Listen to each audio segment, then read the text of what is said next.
Who's your favorite number? I don't know. I have a Sean Taylor 21 jersey. If Clip Rock I like was Portis 26.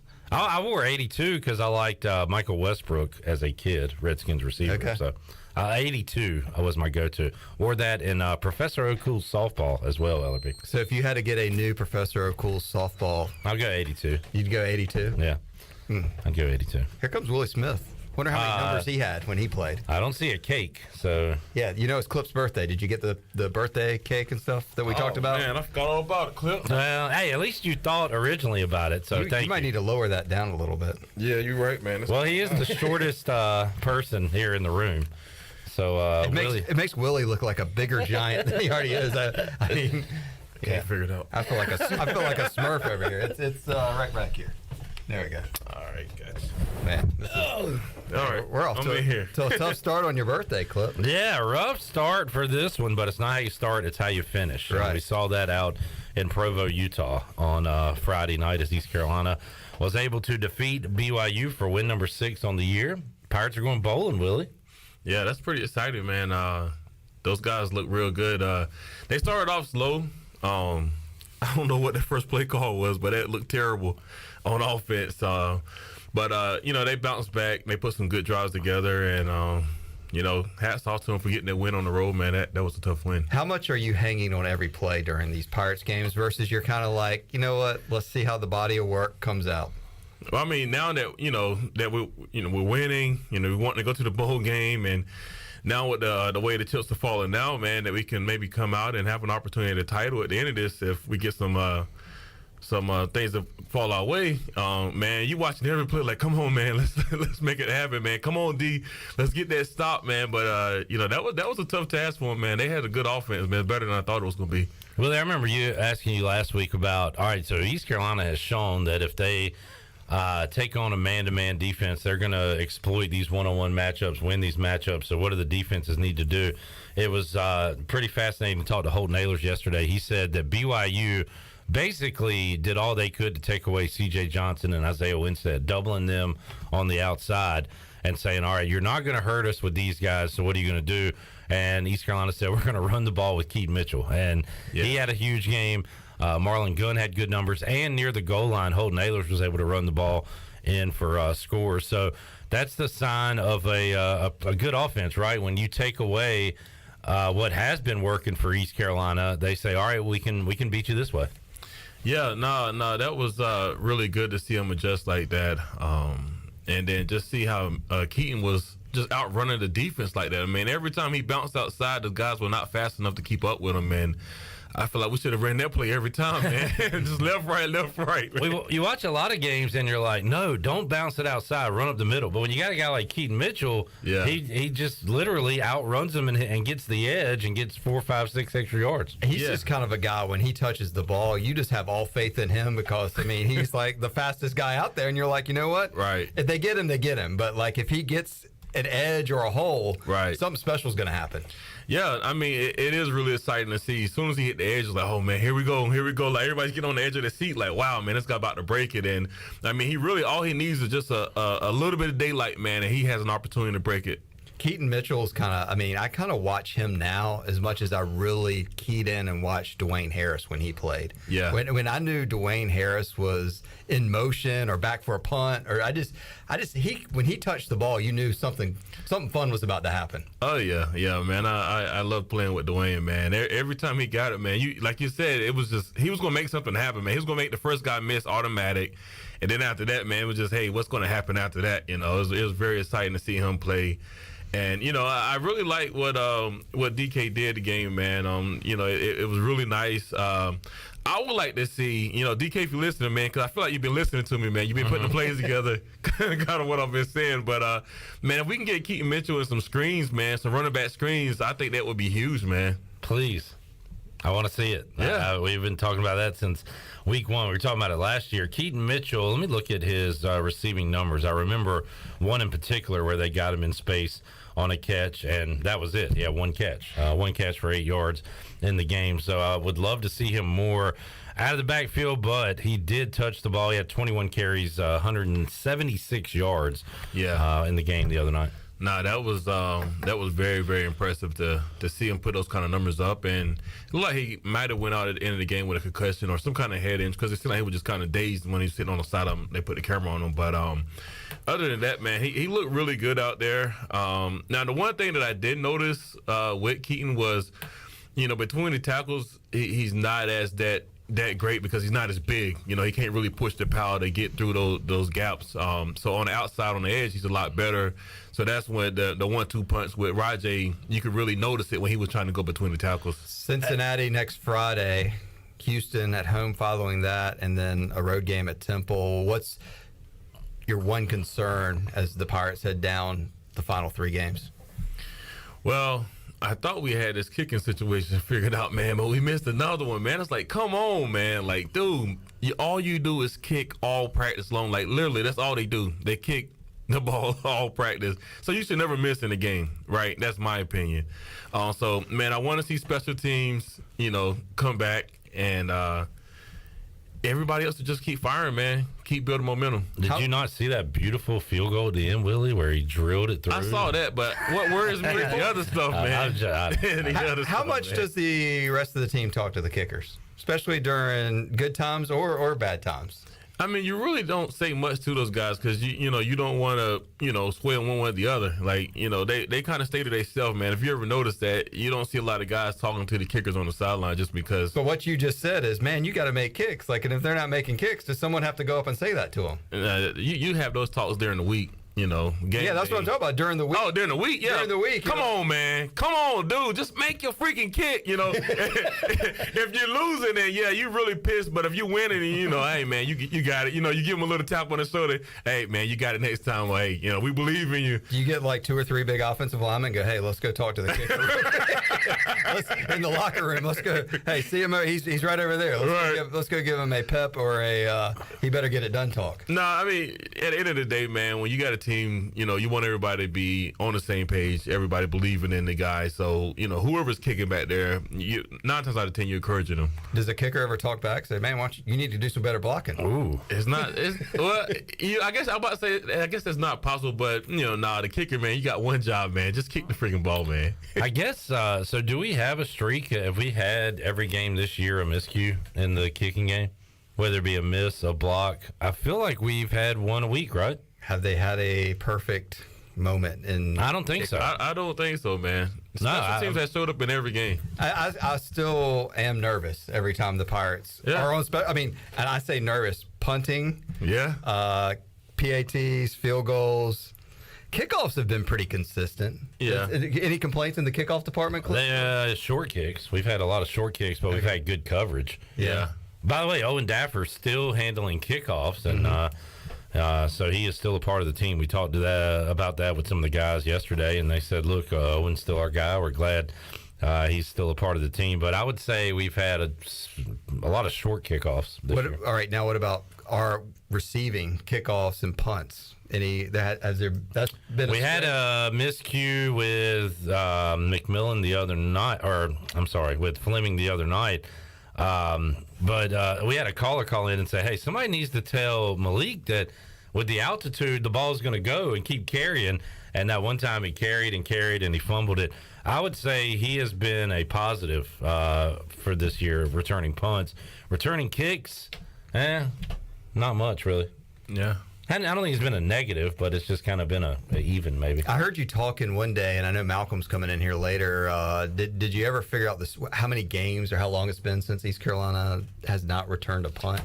I remember you, I think you and Igo or something. Yeah, I mean, it's Travis Williams, and it's either 04 or 05. Yeah. I'll text Igo real quick. It's been a long time since the Pirates have had that explosive play, and it's hard to believe. Yeah. With all the other hard to believe Dwayne never did it because every punt return was like electric. He would break 7 tackles. Yeah. And then end up getting tackled after 30 yards. But I thought he had one, man. It's interesting. Let me find out from Igo. All right, Clip Rock on the scene. So what else are your thoughts on ECU football? How do you feel about the final? What's your prediction of the final 3 games? 6-3, where will they be after the next 3? Man, I really feel like we can win them all. Will we win them all? That depends on. What does Willie Smith think?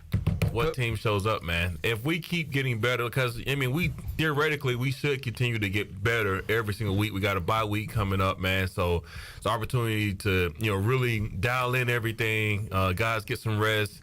And you think about it, you get this bye week towards the end of the season, man. That's like the best time to get it because your body can recover and then you can finish strong the last 3 games. So I don't see a reason why we cannot win it, but everybody's going to have to continue to get better every day. 2004, by the way, last punt return for a touchdown. Thank you, Cliff. Thank you, Igo. How different was the team that played Memphis, UCF, and BYU?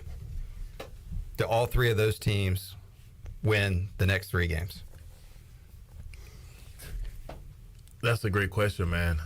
Sitting here thinking about that, if we can play like we played against UCF, man, because I feel like UCF was really solid performance. We can all agree that's a 3-0 team. Yeah, that team's going to win out. Yeah. All right, the team that played against Memphis, man, you can we might win one. we might win. Wow, they won that game, Willie Smith. But man, that's some solid opponents we're playing, man. These are not just gimmies, Are you more concerned about the opponent or the Pirates?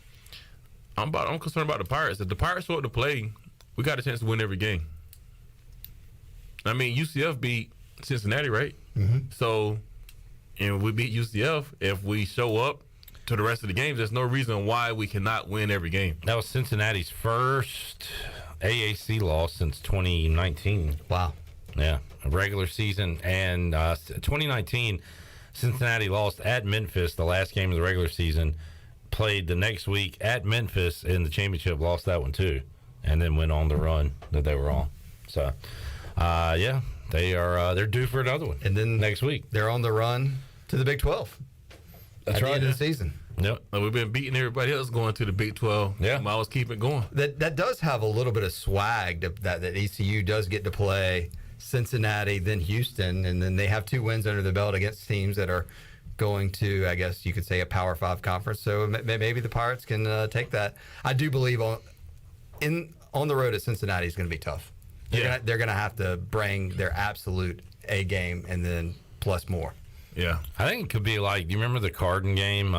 The ECU broke out the whites for the first time, the all-white helmets, and they just played a back-and-forth shootout that Cincinnati ended up winning at the end. But I think it's going to be some firework. I think it'll be a fun game. Yeah, I agree. I feel real confident about the home game against Houston, and then, I mean, the Temple game, unless it's just, I think there just has to be some sort of voodoo on the team. But I feel like 8-4 is very reachable. I mean, 9-3 would just be impressive, and if they get some things to bounce their way and somehow get in that conference championship game, then if not, they should be seated very nicely for a bowl game. Yeah, well, if I'm being honest, I really want the Houston game, and I'm gonna tell you why. When I was offensive lineman here, Coach Ruff's first year here, he brought Brandon Jones with him. Brandon Jones was the O-line coach. He's now the offensive coordinator with Houston now. So, I mean, he's been talking smack back and forth, and I've been telling him ECU's going to give him that work when he come to town. So, now we got to win that one. Willie, we going to beat y'all boys. Come on, Willie. Brandon had that old cowboy. Talk. I used to love talking to him just because his voice was awesome. Right. Brandon Jones, we used to play, we still got his cut when I asked, so how'd the guys look at practice today? And he went, average. We still play that from time to time. He was a classic soundbite. So how often are you texting with him? Yeah, it's on Facebook, man, on messages. Every now and then, we go back. But a lot of chirping that week, I'm sure. Yeah, absolutely. We need to get you tickets behind the Houston bench. Taunt them during the game. Brandon, you're looking average. Robert says ECU will most likely get a 1,000-yard rusher and receiver during the Houston game on Senior Day. He says right now Keaton Mitchell's at 863, Winstead at 871, so could have a 1,000 before we wrap up this regular season this year. Race to 1,000. Who you taking? Taking Keaton. It's a race. Any kind of race. Right. We'll take Keaton. Good call. Also, credit to Dan. I put this out a few weeks ago. The bowl projections. And I did not do the legwork this week, but at Yes I Am a Pirate, Dan has done it. So I'll just read these real quick. Bowl projections for East Carolina. USA Today says the Fenway Bowl, Fenway Classic versus Coastal. So that's up in Boston at Fenway Park, the baseball stadium. Willie's shaking his head no. Against Coastal Carolina. Very coastal game there. That's what you think of, East Carolina and Myrtle Beach in Fenway. Right. Myrtle Beach Bowl against FIU. Yeah, maybe. The more teams kind of match up better in that bowl game. That's from ESPN. Also, ESPN has Armed Forces Bowl versus Texas Tech. Rematch of the GalleryFurniture.com Bowl. Yeah, that's right. CBS Sports has Independence Bowl versus Army. Would you like to see an option team in a bowl game? Definitely not. No. Army, we struggled with Navy, and I believe Right. Army's probably going to beat Navy. Yeah. Army, I don't think the Pirates have ever lost to Army, but I think that would be a John Thompson owns Army. That was 2 of his 3 wins. He's the commander of Army. The other one was against? John Thompson won 3 games. I know that. I know. I mean, we've talked about this a million times, but my mind's blank right now. Army and Tulane. Correct. All right, good. Let's see. Yahoo has the Independence Bowl versus Liberty. Ooh, Liberty be a tough game too. They just laid the wood on BYU before we played. Yeah, they did. That's a good one, though. Athlon and the Action Network have Military Bowl versus Pitt. Pitt, pretty good team. And Sporting News has Boca Raton Bowl versus Middle Tennessee. Is our guy still there? Stockstill, yes he Rick is. Stockstill? Yes he is. So there are your bowl projections for East Carolina. A lot of interesting lay of the land. I mean, it's kind of like, do you go for location or do you go for opponent? What do the players prefer? Location. Yeah. So they're going to Absolutely. Boca Raton. Absolutely. Yeah. So who was that again? For the second time this year, right? Yeah, that would be. Middle Tennessee. Middle Tennessee. And also, I mean, for fans, it also comes down to a date. Yeah, too. which I don't have those dates. A date, and I mean, the Military Bowl obviously is drivable. Yeah. I don't really think any of the others you mentioned were very drivable. Shreveport. Annapolis. Yeah, that's what I meant. Military Bowl. Myrtle Beach. Oh yeah, and Myrtle Beach. Yeah. Yeah, so Myrtle Beach or Military would be doable for the Pirates, Pirate fans to get there. Shreveport, Boca Raton, the Armed Forces Bowl is somewhere in Texas. I think it might be in Waco. Definitely not making that one. I'm not sure where it is, but it's definitely in Texas. That's a long and way. then Fenway in December. Not happening. I've been to Fenway. It's a cool place to go. I don't know if it'd be In December, though? No, I've been to a Red Sox game. I said that's going to be cold in December, man. It would be tough. It would be tough. I don't know what the layout is, but I want to see Keaton score a touchdown and just run up the Green Monster. That would be cool. He keeps going kind of like Bo Jackson. Yeah, just keep on going up the wall. That'd be fun. All right, so hey, look, it's great to have these conversations, right? Yeah. Well, the good news is this is a definite conversation because they've clinched bowl eligibility. So the Pirates are going bowling. It's just a matter of where. And as I said, they got 3 more games to improve their destination and maybe a 4th game if things play out right. Right. No, that'd be awesome. So, Willie, your last year was Ruff's first year. Yeah. So y'all played at old RFK. Yeah. Against Maryland. Yeah. And that bowl sucks, man. Yeah. The bowl itself? Well, yeah, that and it was. I think it was the first year when we did it. I think it was, and it was cold, man. God, it was so cold that day. I always have fond thought memories of that one. I always thought of RFK as historic and iconic, and then I went to that bowl game and it was a complete dump. The only thing that was dumpier was the Birmingham Bowl in Legion Field when the Pirates lost to South Florida in Skip's year. But I mean, that was just 2 stadiums that had like half the bathrooms were closed. It was just old concrete falling. I mean, just when I went as a kid to Redskins games in the 90s, I thought it was like heaven on earth. And I used to watch them on TV, and you see them bouncing in the lower level, and you see a lot. But I mean, I never been more disappointed in a stadium that I held of higher value or esteem than RFK. At that point, nobody was really taking care of it, right? No, it was just it was a vacant place that they decided to open up, and they were literally icing down drinks as people were walking in the stadium. I mean, it was same thing with the Birmingham Bowl.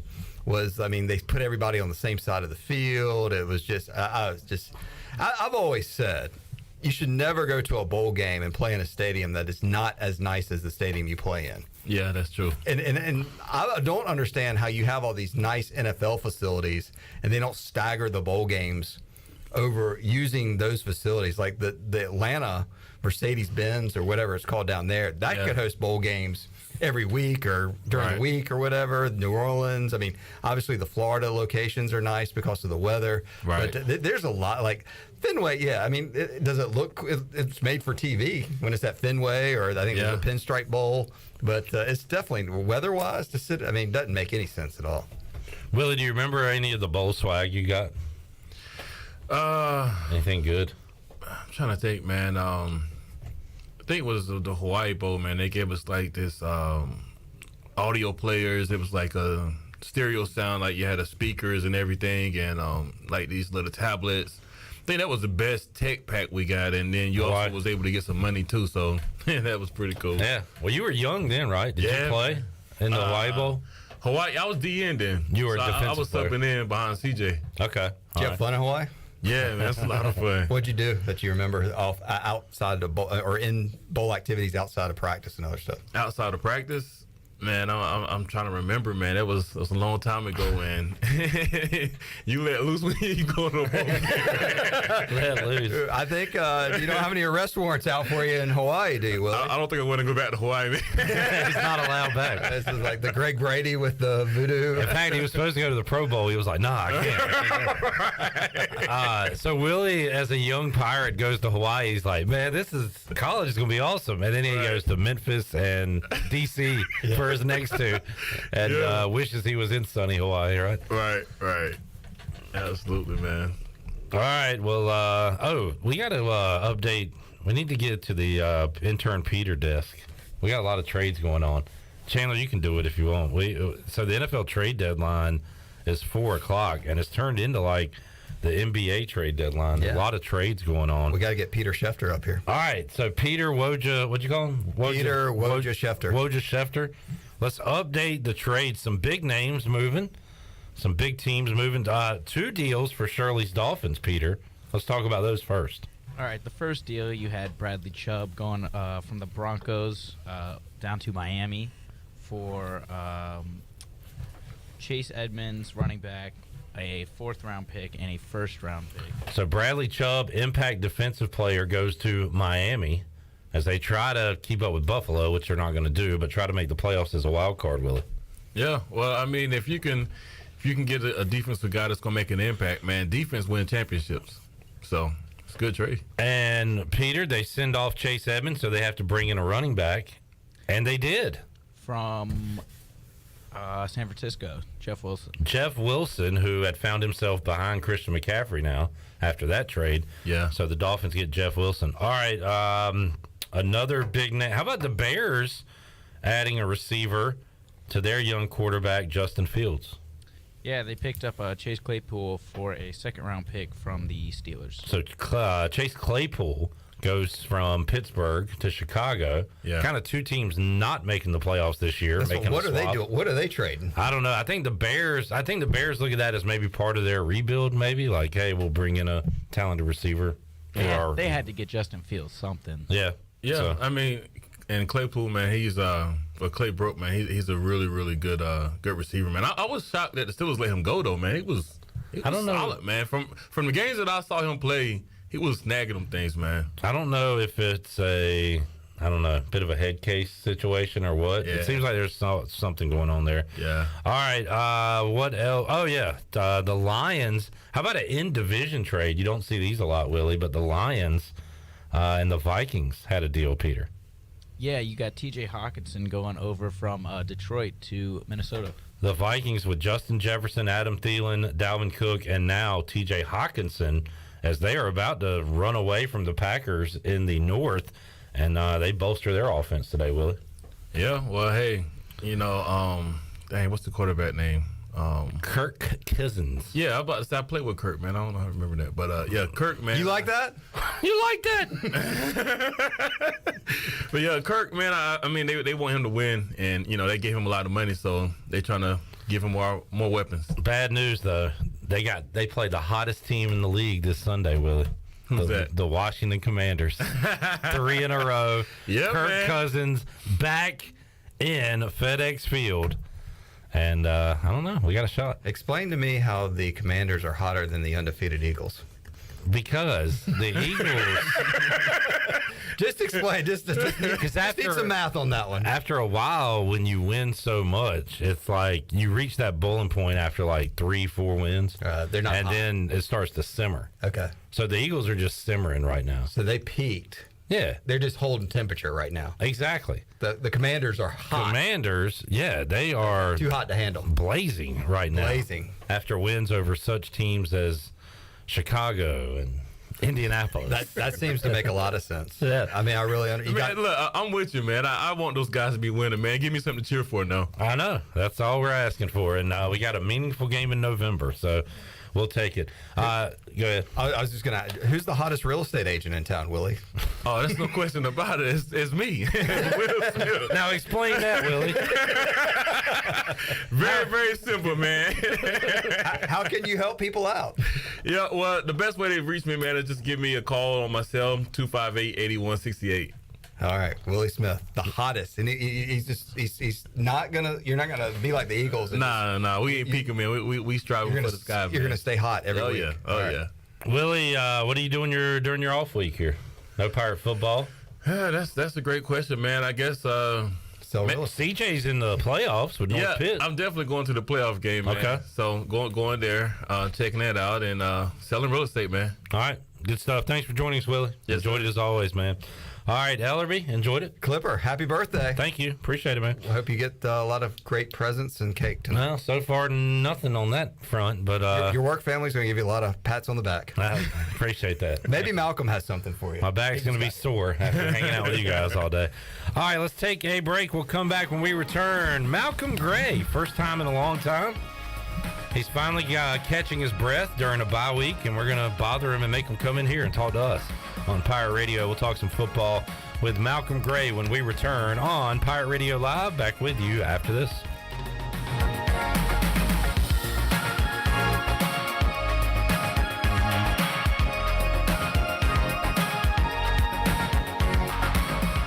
My name is Gary Weaver. I'm a 34-year veteran of law enforcement, and I am running for sheriff of Pitt County because our county needs new leadership in their sheriff's office. As sheriff, I will do what is necessary to keep our community safe, stop the illegal trade of fentanyl and other drugs, protect our children in their schools, and recruit more deputies to patrol our streets. It's time for a change, a new direction. Pitt County deserves better. Vote Gary Weaver for Pitt County Sheriff. Paid for by the committee to elect Gary Weaver sheriff. Love is finding the internet of your dreams from MetroNet. Get ready for fast, reliable, 100% fiber speeds with unlimited data so you can stream, study, surf, and game on all your devices simultaneously. No lag times or buffering. MetroNet offers student deals. Get 100 megabit internet for just $39.95 a month. Switch today at metronet.com/switch. MetroNet. Love your internet. Hi, Pirate Nation. This is Kyle Gaines from Washington Chrysler Dodge Jeep Ram. Are you ready for fall? Because we are with our fall savings event. Also, are you tired of other dealers marking up their vehicle over MSRP? Don't worry, because at Washington Chrysler Dodge Jeep Ram, we don't do that. Come work with the best salesman in Beaufort County, Stephen Tyson, voted by Washington Daily News. Have the pleasure of working with the best sales staff in Eastern North Carolina during our fall savings event. We have a vehicle for every need. Come check out the all-new design Jeep Grand Cherokee and more. And remember, drive a little, save a lot. Go Pirates. Warren's Hot Dog Pizza, homemade lemonade. Hungry for game day, Pirate Nation? Take advantage of the Warren's Hot Dogs tailgate special of 10 or more hot dogs for only $1.50 each. And the best part, this special is available every day. Just call ahead and Warren's will have your order ready to go. Hungry for breakfast? Warren's Hot Dogs in Chocowinity opens at 5 a.m. with cheese biscuits, chicken biscuits, sausage dogs, and more. Warren's Hot Dogs in Greenville, across from Ron Ayers, or in Chocowinity next to the fire station. Go Pirates!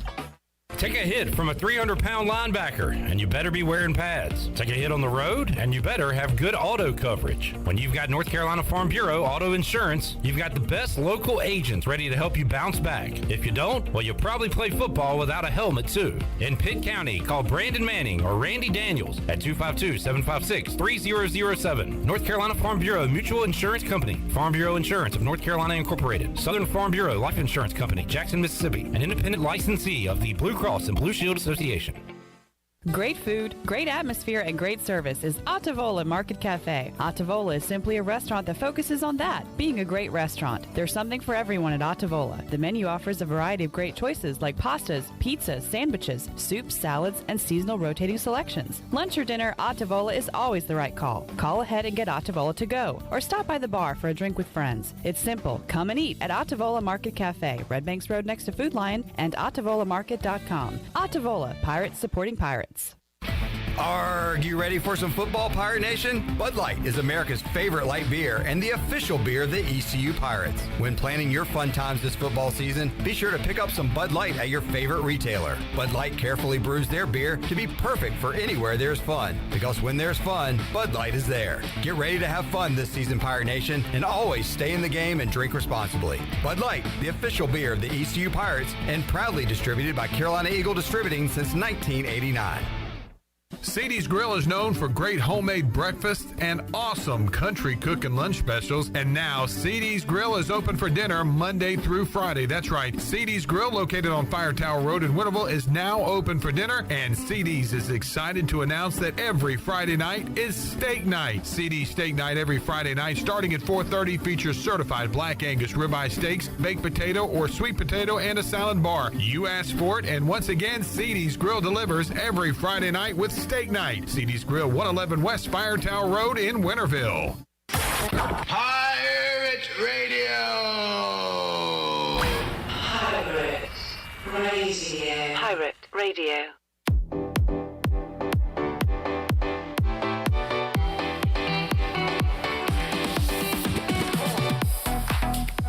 You're listening to Hour 1 of Pirate Radio Live. This hour is brought to you by University PC Care, your local tech support experts for all your personal and business needs. Visit universitypccare.com to learn more today. Now, back to the show. Welcome back. Are you in outside sales and looking for an opportunity to increase your earning potential? CopyPro has been in Eastern North Carolina for over 45 years and continues to grow each year.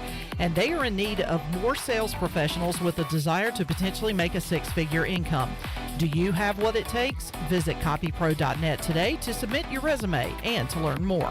Now let's head back in to Pirate Radio Live. Here is your host, Clip Rock. All right, back with you here on a Tuesday edition of Pirate Radio Live. Intern Peter's still at the NFL trade deadline desk. We did miss one. This will not impact a team this year, but maybe Trevor Lawrence has a new toy for next season. Peter Foot. Got suspended Calvin Ridley going down to Jacksonville. You can bet that could make an impact next year. It's a real gamble. There we go. There you go, Pete. Calvin Ridley suspended, by the way. You guys were saying, did y'all read this somewhere? So is this true? He was suspended for betting on a game last year between the Falcons and the Jaguars. And now they are trade partners in the Calvin Ridley deal. I believe the deadline is 4 o'clock, so we will update if there's anything else going on involving NFL trades. Joining us now inside the Pirate Radio studios, Malcolm Gray is back. Malcolm, I feel like we're strangers. Good to see you. I know, man. How you been? I've been all right. You? Busy. We've been right down the road from one another, but hadn't seen each other in forever. Yeah. So good to see you, and glad you can hopefully catch your breath some coming up this weekend. Yeah, that's the game plan. Try to get ahead a little bit and catch up on some football stuff. Obviously, some other sports stuff that we got going on. Getting ready for basketball season. Tipping off next week. So we got a lot of things going on right now over at ECU. And we chose the career path we did, Malcolm, because we love sports and want to be involved in it. So our jobs are fun even on bad days. Yeah. But when the team's winning, it makes it even more fun. So I got to imagine you've had a fun year in your first year taking over duties for football. Yeah, it's been a fun year. Last year I got a chance to do a lot more than what I had in the past. and the football team went to a bowl. And this year they're going to a bowl. So I'm not saying it's just all Coach Houston. There's a little bit of me as well. Yeah. A little bit of Malcolm sprinkled in. Joke. That is a joke. Has really turned this thing around, turned the ship around. But, man, long trip out to Provo. You said you're looking forward to catching up on some sleep. I guess when you fly in at 6 on a Saturday morning, like it takes a few days to kind of get called back up?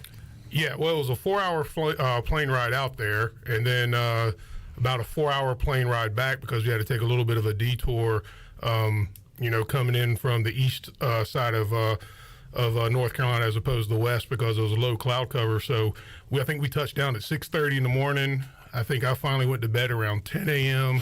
and slept until about 4 o'clock. Okay. So I was up for almost 25 straight hours because I can't sleep on a plane. No shot, especially a 4-hour plane. You would think you could after a long day, but nah, I was just too amped up. I couldn't do it. What do you watch a movie? Read a book? What do you do on the plane? Definitely not reading a book. I should because that reading books makes me go to sleep. But just watch movies. Watched something on D.B. Cooper. Remember D.B. Cooper?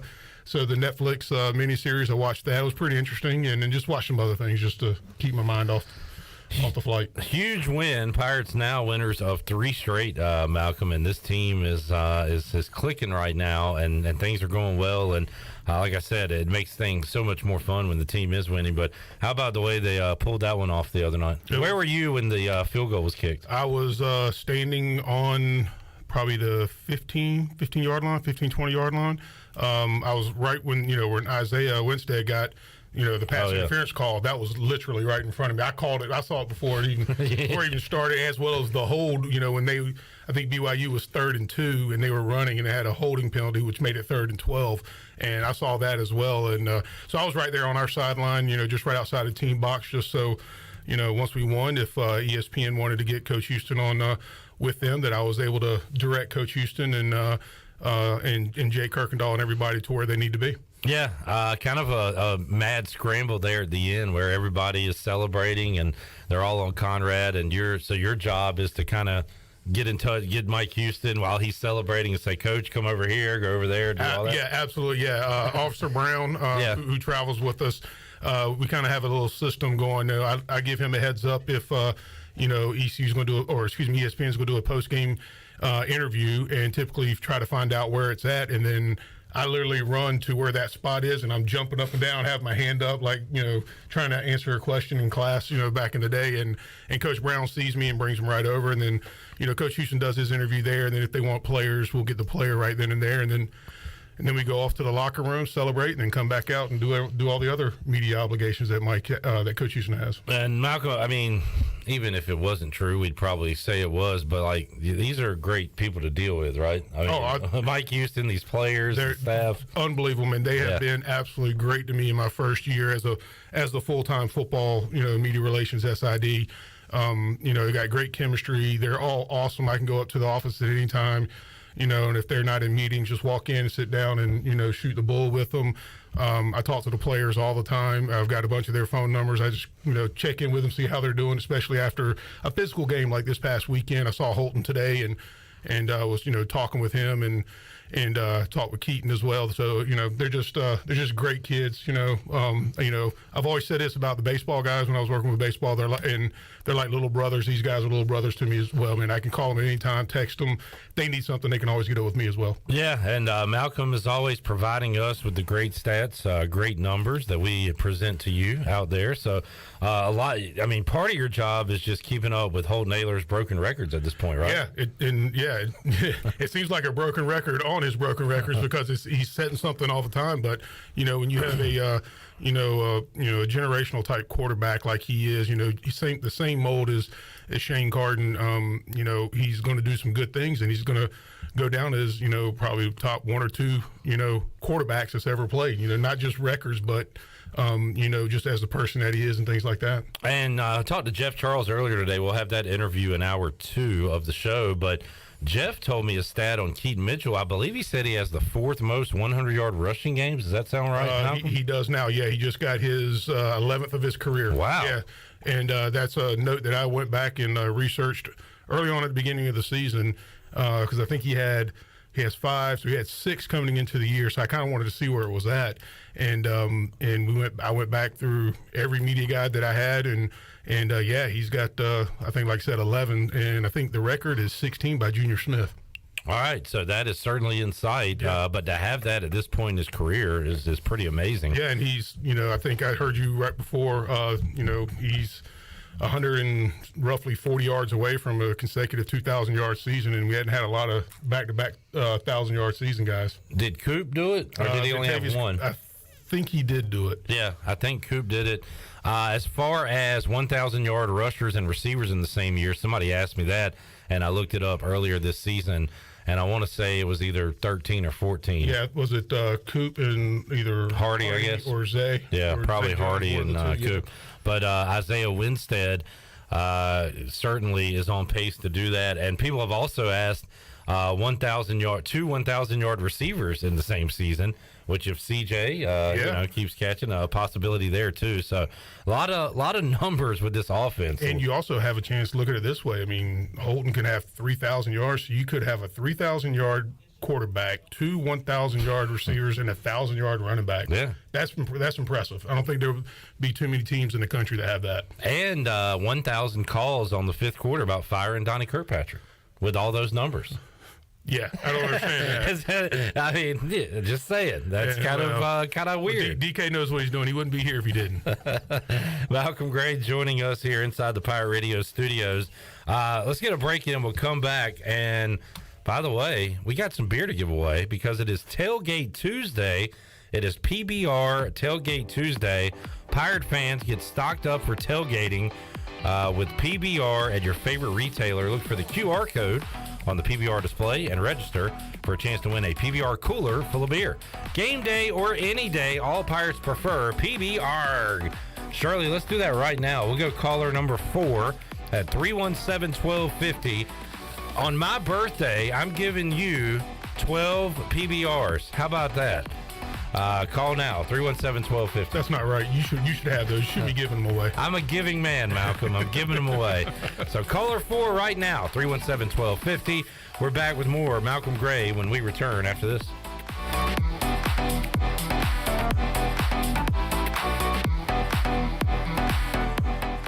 The Dickinson Avenue Public House is a lively and diverse restaurant in Greenville that utilizes fresh and local ingredients. With influences of Creole, Asian, and upscale Southern cuisine, the Dickinson Avenue Public House offers a seasonally rotating menu and a full-service bar with rotating craft brews on tap. Come to the intersection of 8th and Dickinson and enjoy $1 drafts on Tuesday, half-price flights on Wednesday, half-price wine bottles on Thursday, and $1 oysters Tuesday through Friday from 5:30 to 7. For more details, check out their website at daphousenc.com.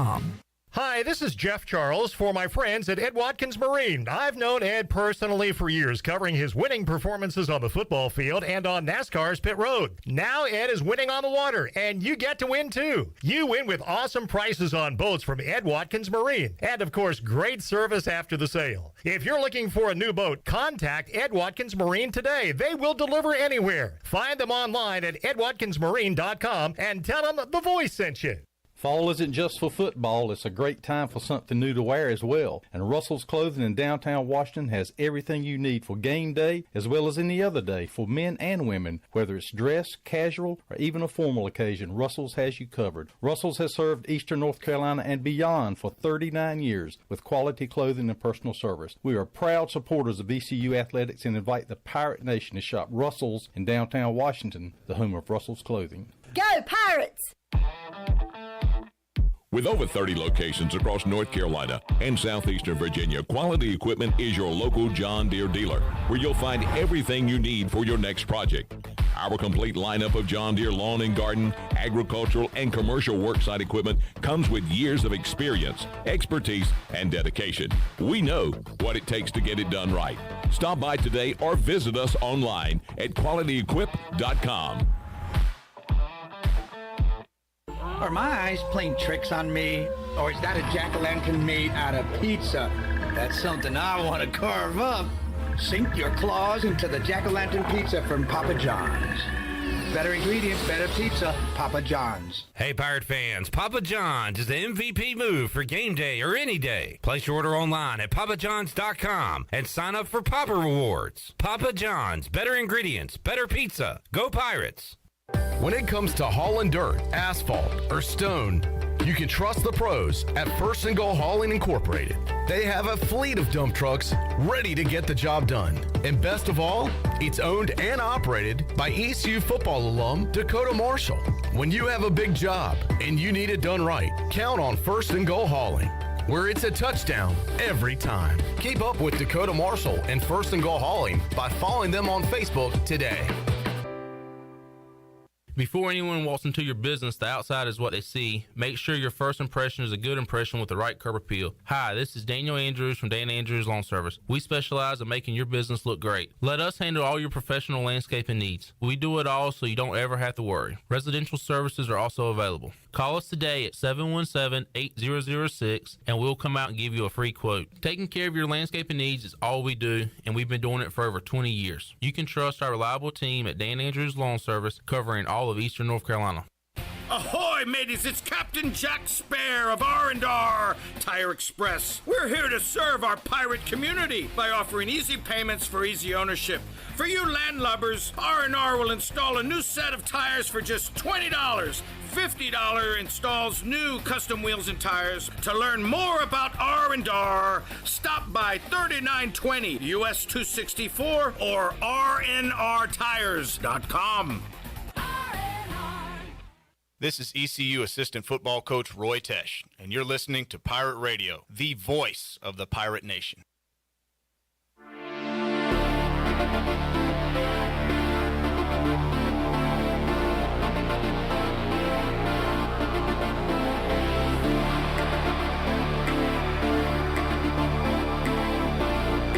You're listening to Hour 1 of Pirate Radio Live. This hour is brought to you by University PC Care, your local tech support experts for all your personal and business needs. Visit universitypccare.com to learn more today. Now, back to the show. Welcome back. And for the interesting stories, the latest news, and of course, awesome contests that can make you a winner, be sure to follow Pirate Radio on our social media on Facebook, Twitter, and Instagram at PR927FM.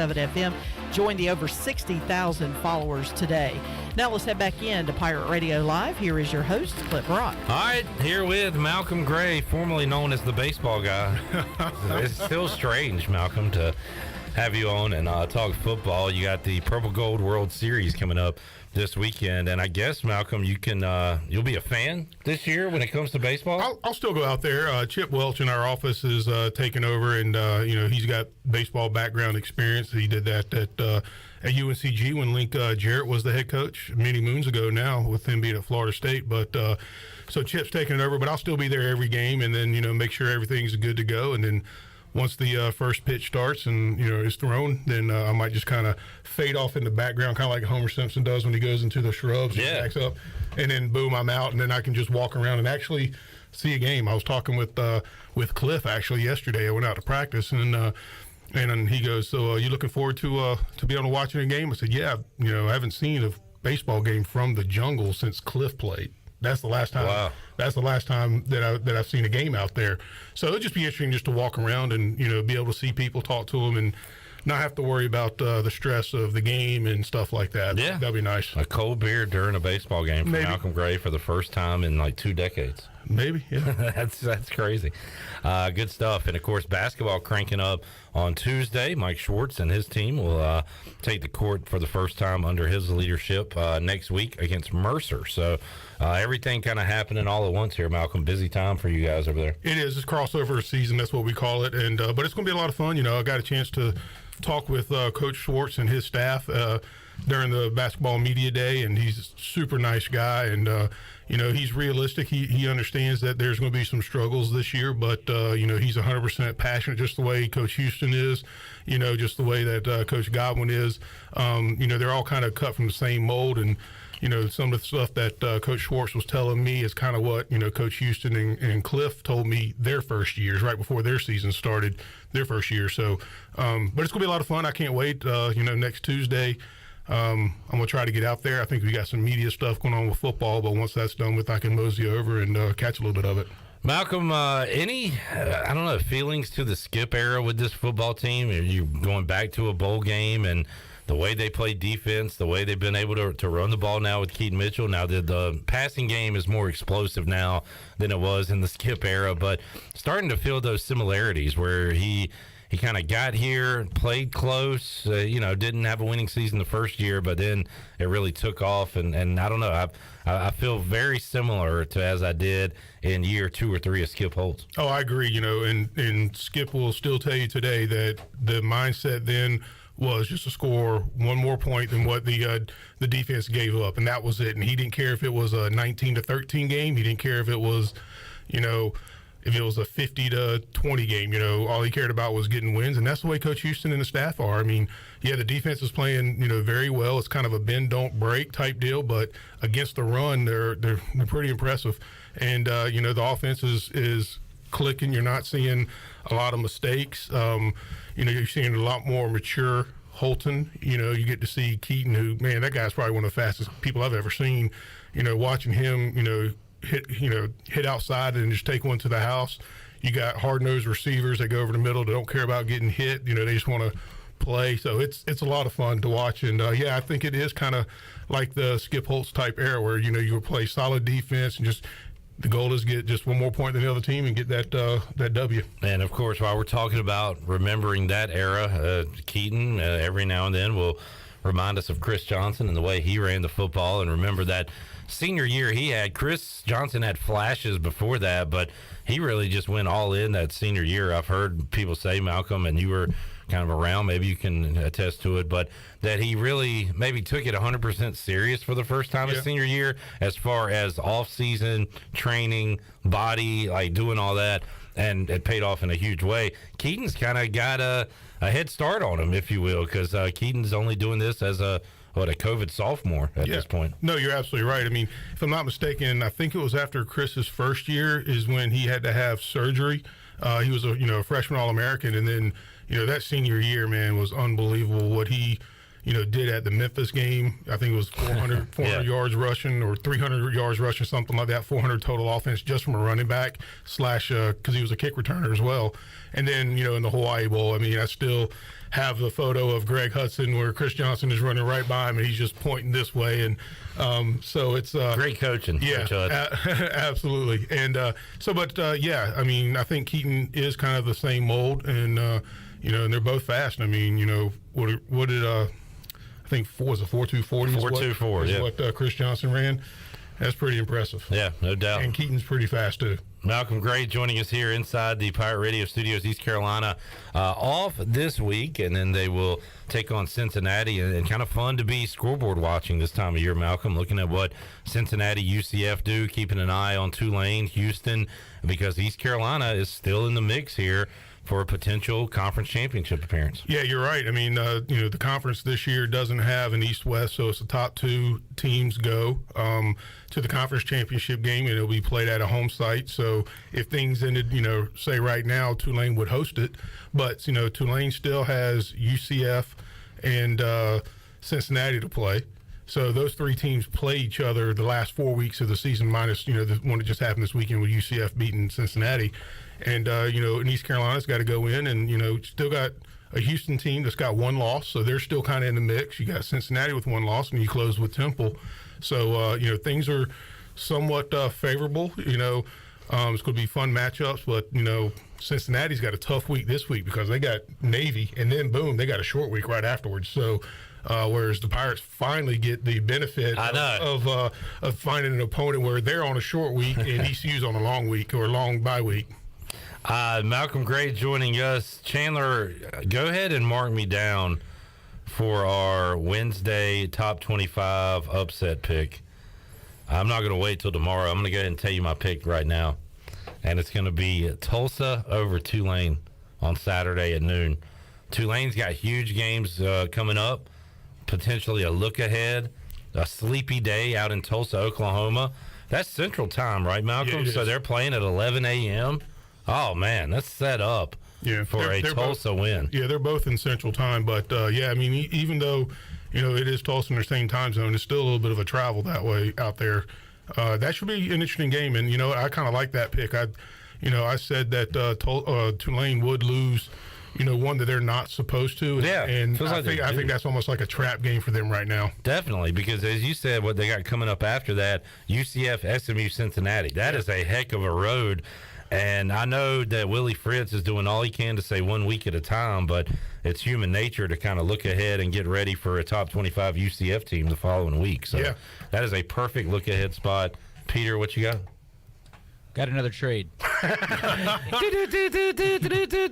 right, let's go to the Foot Desk and hear what Peter Foot has for us. The Bills have traded with the Colts for running back Nyheim Hines. Oh, wow. Nyheim Hines, former NC State Wolfpacker.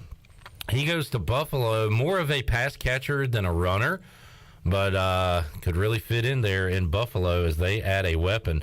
By the way, Colts fired their offensive coordinator today.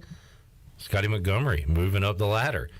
The running backs coach. Is he calling plays now? I don't know, perhaps. But oh, wow. Peter, thank you for that update. You're welcome. That's a buzzer beater. We're getting up to 3:59. That's right, yeah. Trade deadline about to hit. So there you go. One last buzzer beater there. All right, Malcolm, anything else we need to know? That you just do a great job, buddy. I love listening to your show. You guys do a great job. And no, other than that, we're just. How about this? Do you listen to us when we talk to the players on Monday? I do. I don't listen to it when it's live. I go back and listen to it the next morning. You should. I mean, everybody should be proud of being a Pirate when they listen to these guys. Yeah, they're awesome, man. Yeah, they're great. And you say Miles Berry like your little brother. He's like our older brother. He's way more mature and smarter than we are. He's probably more mature than I am. Definitely. Yeah. I mean, these guys are awesome. Yeah, I talk to them. And this from talking back in the days with Tom and everything. We would have certain go-to guys for our media, and Holton and Miles are are two guys, but. Like I said, I can call and count on any of them and ask them to jump in and do an interview, and they'll do it. There's a good question, Malcolm. I hate to put you on the spot here, and I'll reel off some names so you can think, but who are your all-time, football media guys? Like I remember, so recently Garrett McGinn was kind of the spokesperson during a bad era of football, but he was so good with the media. Zeke Bigger was Mr. Motormouth. We love Zeke because he always had a good quote. He didn't miss a camera he didn't like. He loved it. Shane was really good when he was the quarterback here. Zay was like as polished as they come. Yeah. You could tell he had an NFL dad background. He was really polished. I don't know who anybody else. Patrick Pinckney was real good. Patrick Pinckney was a good. When ECU was top 15, was talking to ESPN reporters. Yeah, and stuff. Oh, believe me, I know. And I'm sure that was busy for y'all. But he handled himself very well. Warren Harvey back in the day was real good. There's been a lot of them. I mean, you kind of we always joke, and I know Igo's always jokes like during baseball season back when the 2017 season when we were, I guess, 0-10 to start the conference play, Charlie Yorgan was our guy. Yeah. There's always some for baseball, but football now we're starting to get some. And the good thing about it is we got a really good pool. There's not just one or two. There's at least a good dozen where we can pull from, and you're not getting the same people all the time. Yeah. It's they're really good kids. No doubt. Malcolm, you're a good kid too. Well, I appreciate it. Thanks for joining us. Who's your World Series pick? 1-1 right now. I hate the Astros so much, man. I guess I have to go to Phillies. I mean, to be honest with you, I haven't been watching it, but I think Bryce Harper's matured a lot. Yeah, that's actually. Excuse me, that's actually been nice to see. I love Kyle Schwarber. I mean, how do you not like that dude? So I guess I'd have to say the Phillies, even though I know you're a Braves fan. I hate how likable the Phillies kind of are, especially when they play at Citizens Bank, and that thing is going to be a madhouse tonight. So it's gonna be I might tune in just to kind of see the atmosphere. Yeah, no doubt. All right, Malcolm, enjoyed it, man. Have a good week off. Mike Mullis, the diva himself, is ready.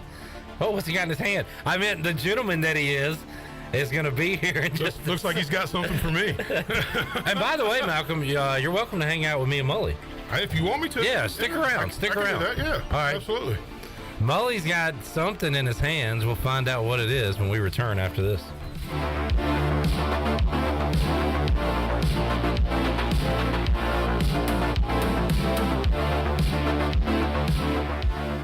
County has not gotten our fair share when it comes to state funding because we don't have a seat at the table when it comes time to craft the budget. While the legislature is controlled by Republicans, 100% of Pitt County's members are Democrats. This despite Democrats only making up 40% of Pitt County citizens. Furthermore, while most of our county has risen to the challenge of the pandemic and new business, as well as new development, the glaring exception is the town of Bethel. Under Mayor Glorstein Brown, the signs of the times in Bethel are for rent, no trespassing, and out of business. What I see happening in Bethel is what I would love to see happen in my district and within the county. What? No. That's not what we need. Charles Drock Vincent is a businessman who will be your voice in Raleigh, making sure Pitt County gets our fair share of state funding to facilitate more positive growth in our area. Remember to vote Vincent, your voice in the State House. Paid for by Vincent for House. Pabst is the place where things are exactly as you remember them, right down to the flicker of an old neon sign.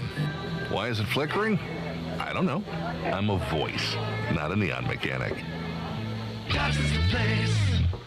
Hey Pirate fans, get stocked up for tailgating season with PBR at your favorite retailer. Look for the QR code on the PBR display and register for a chance to win a pizza oven. Game day or any day, all Pirates prefer PBR.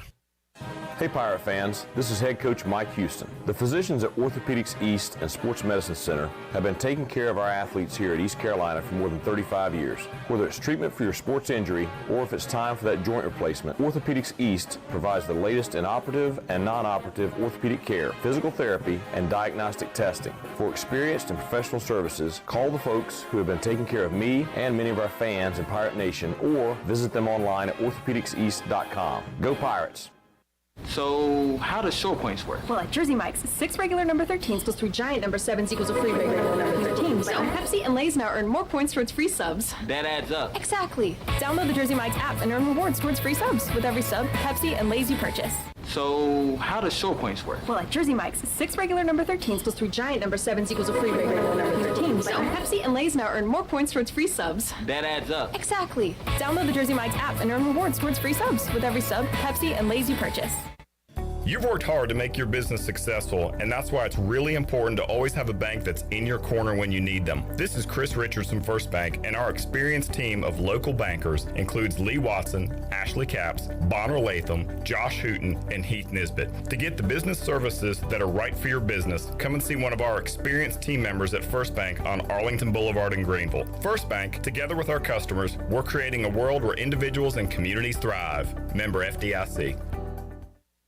North Carolina State Parks is proud to announce that they have partnered with the Hometown Strong program. Our visitor centers are now equipped with public Wi-Fi to help kids with school. Remote learning has become a critical public health measure in maintaining social distance and continuing to educate our young people. Take advantage of Wi-Fi and a hike at Goose Creek State Park or a day trip to the beach and access remote learning at Fort Megan State Park. For more information, visit hometownstrong.nc.gov. At Jimmy John's, we don't make sandwiches. We make the sandwich of sandwiches. We use fresh veggies because we don't hate salads. We just feel bad for them. We make our sandwiches exactly how you want because you're the one who's eating it. And we bake bread all day, every day because stale bread isn't bread. It's croutons. Sandwich history is written by the victors. Good thing we have legible handwriting. Jimmy John's, the sandwich of sandwiches. Order pickup or delivery on the app. This is Pirate Radio, WGHB Farmville, 1250 at 92.7 FM Greenville, WDLX Washington, 930 and 104.1 FM Washington.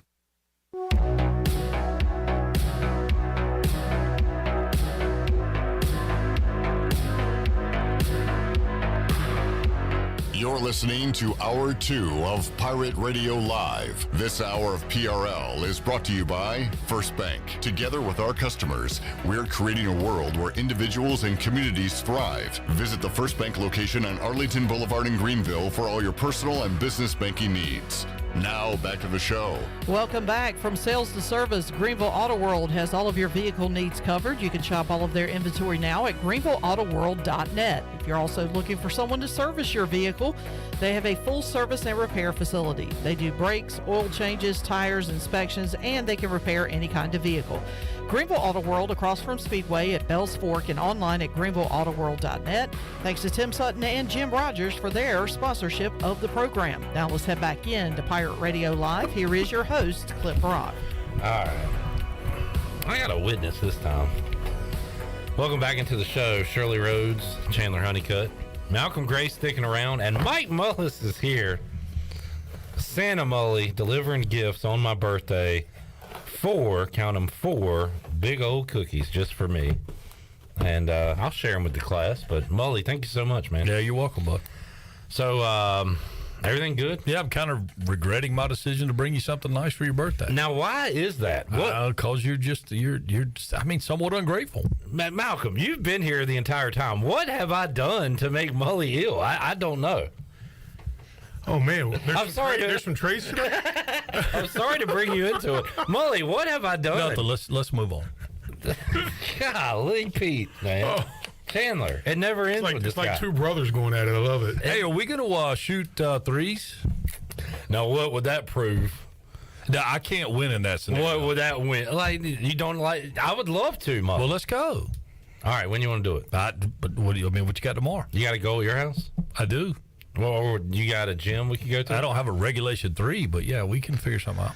I think you'd be hell in a phone booth. I'm telling you, look, it was pure, but I don't think that's going to hold up over a long period of time.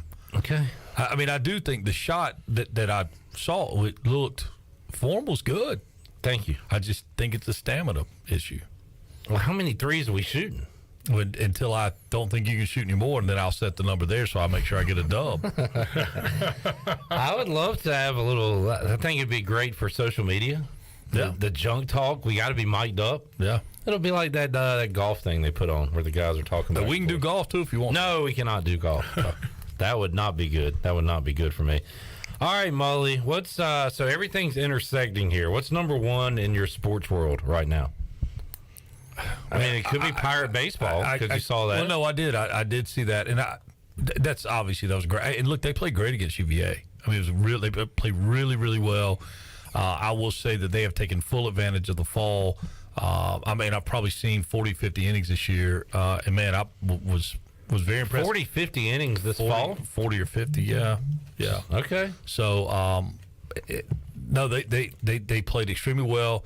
Obviously, looking forward to the Purple Gold coming up this weekend. What does that mean? They were clean on defense. What do you describe as well? Well, they played good. I mean, all across the board. Yeah, they played good. They pitched the ball well and made some loud outs. That's quality at bats. I mean, they played well all the way around. Played really good defense. Who was a short this weekend? It was an exhibition deal, so they kind of rotated people in and out. But Makarevich played some there. Barini played some there. I think it was Barini. I know they had a freshman. The young kid, and I kind of called him Barini Light. They kind of remind me of each other. But they so Starling at second. Yeah, Starling at second. Makarevich played mostly at third, and they kind of ran him in and out different spots. But how's Coward looking center? I know Cliff said that we're. He looked good, man. I mean, he's a great athlete. I think he's not gonna have any problems out there. And I said it to Cliff. I think it's just because he's so tall. We just assume he's not. He's a little gangly. Yeah, athletic enough or something. No, he's that's what they look like in the big leagues. I mean, that's tall, long leg, fast outfielders. I think a couple really nice surprises, especially offensively behind the plate. Both the catchers, Will Coxon and McChrystal, both swinging the bat well all fall. McChrystal had some really loud outs and threw a runner out from UVA. He had a very impressive pop time. So I mean, it was just a good 14 innings. And Malcolm, you were a part of this before this year, and you still know the personnel. But Cliff said McChrystal.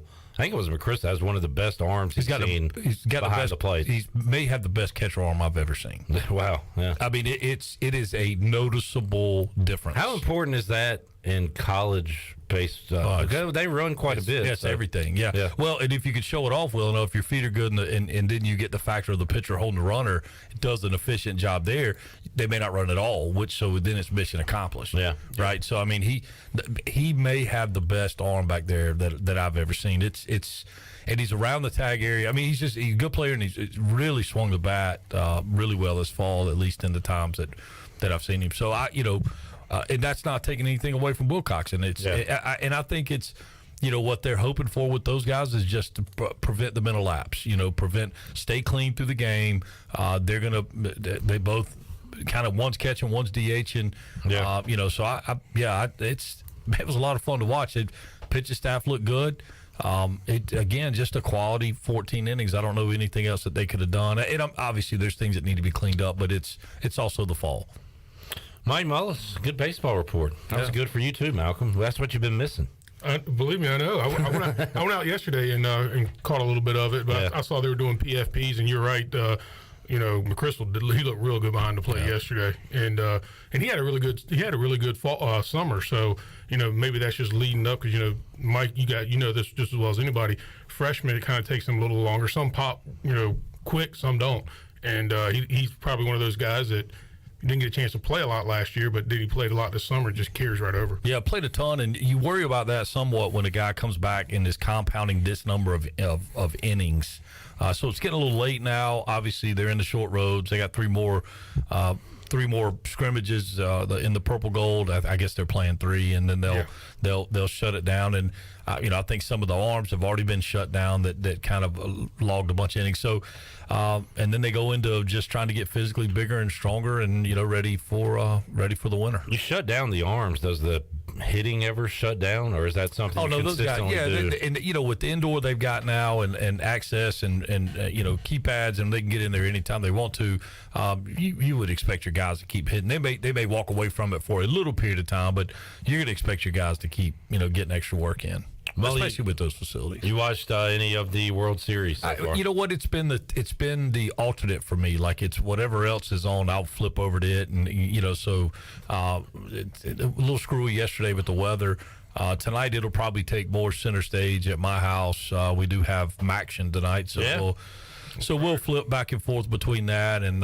But yeah, I've watched some, but it's just it's a hard World Series to get into. It's just Phillies, Astros. It's just, I don't know. I just, again, we've talked about it and kind of, repeatedly. It's just, there's nothing sexy about it, and it's is what it is. Malcolm brought up something. You've talked a lot about Bryce Harper. I have as well. I thought it was hilarious that he left the Nationals and they won a World Series immediately, and he hadn't played in the postseason. Well, here he is now and kind of leading this team. And Malcolm said he matured, and you have kind of said, hey, he's a different guy than he was a few years ago. And the Phillies are becoming very likable, especially when they're in that park. That place is going to be a zoo tonight, so it makes it fun. Anytime there's a big atmosphere, it adds to the game. So I don't know. I'm somewhat interested in it tonight, I guess. Well, I think you've got the problem is still Philadelphia.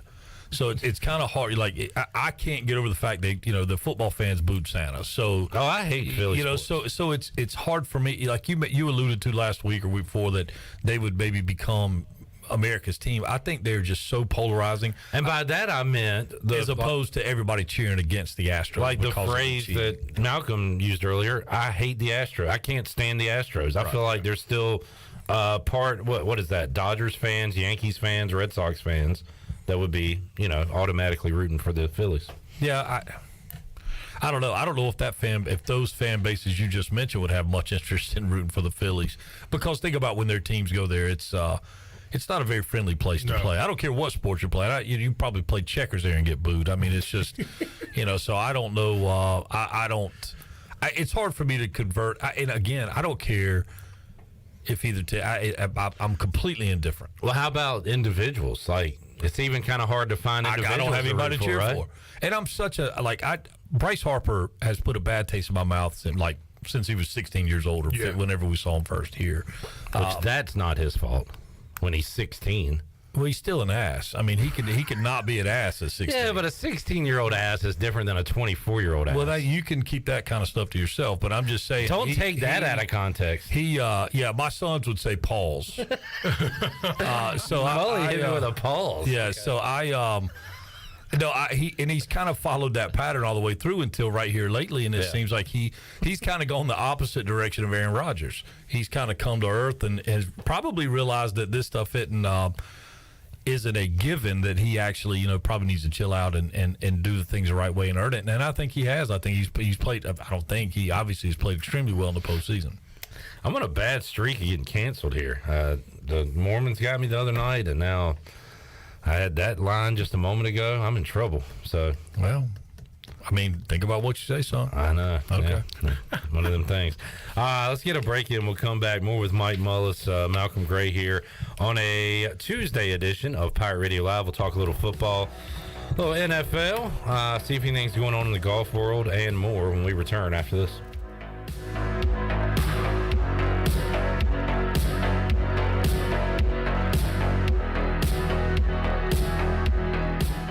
My name is Gary Weaver. I'm running for sheriff of Pitt County because I'm tired of seeing our community destroyed by illegal drugs. As sheriff, I will use an aggressive two-pronged strategy. First, I will recruit the best and the brightest to work the streets to curb the sale of narcotics. Second, I will crack down on gangs and suppliers pushing methamphetamine, heroin, and fentanyl into our county. Just being good isn't good enough. We have to be the best. As sheriff, I won't stop until our county is safe from drugs. Vote Gary Weaver for Pitt County Sheriff. Paid for by the committee to elect Gary Weaver Sheriff. Don't stress this holiday season. Give the gift of beauty. A gift certificate from Beauty Bar MediSpa will not only bring a smile to that special someone, it will smooth wrinkles, tighten skin, erase veins and brown spots, and get rid of unwanted hair. Visit the professionals at Beauty Bar MediSpa in Greenville. Available now. Gift certificate specials for her or him and BOGO stocking stuffers. You save and they glow. Visit us at beautybarmedispa.com. Go Pirates! Welcome to US Cellular, where new and current customers choose any phone they want for free. Free? Even the one with 5G and lots of storage? Free. And the one with the latest everything? Free. At US Cellular, any phone you see is free, whether you're a new or current customer. US Cellular, America's locally grown wireless. Terms apply. See uscellular.com for details. This is Brandon Tate, owner and operator of Atlantic Wireless, an authorized agent for US Cellular since 1997. Visit atlanticwireless.com to find the store near you. We go beyond the call. I'm Michael Vaughn with East Coast Grading and Utilities. Many of you know my dad, David Vaughn, and his work in putting in subdivisions all over Pirate Nation. But East Coast Grading and Utilities is not just for those type of big jobs. We're here for the homeowners. Whether it's concrete, driveways, hauling rock, or sand, whatever you need, East Coast Grading and Utilities can get the job done. Call us at 252-531-7494 or check us out on Facebook at East Coast Grading and Utilities. Do you need custom t-shirts, apparel, or promotional items for your business, organization, or event? Keep it local. Print it local with University Sportswear. UniversitySportswearENC.com is your one-stop shop for all promotional products for your business. With over 1 million items to shop from, UniversitySportswearENC.com offers high-quality products at prices to fit any budget. Visit UniversitySportswearENC.com for contact information and to get shopping. UniversitySportswearENC.com, the official sportswear provider of Pirate Radio. When I need jeans, I order online because I know exactly what I want. They have just one moving part, and if there's something wrong, I exchange them. Buying a vehicle, especially pre-owned, is way different. Lots of moving parts. You don't want to get stuck. For a worry-free purchase, visit Phelps Chevrolet. We've been here in town a very long time. You know us. You know we stand behind everything we sell. Phelps Chevrolet in Greenville. Come get you one. The Rick House is Eastern North Carolina's premier American-style restaurant and bourbon bar. Join us at the Rick House for mouth-watering steaks and made-from-scratch pastas. Check out the 16-ounce cowboy steak or the seafood delight pasta. Join us for our legendary brunch on Sundays from 10 to 2. The Rick House can feed your larger crowds with off-site catering and room for 125 in our adjacent banquet hall. The Rick House, American Provisions and Spirits, 710 Red Banks Road beside the bowling alley in Greenville. You've had your new computer a few years now, but lately it's been running super slow, acting strange, and you're worried about viruses and losing data. This is driving me mad! Let the experts at University PC Care in Greenville and New Bern professionally diagnose your Mac or PC to see what's really going on. They'll determine the root cause and not just symptoms, so you don't waste money fixing the wrong issues. Call 252-558-1280 for in-store or remote service, or make an appointment online at universitypccare.com. This is Jeremy Lewis, and you're listening to Pirate Radio, the voice of the Pirate Nation.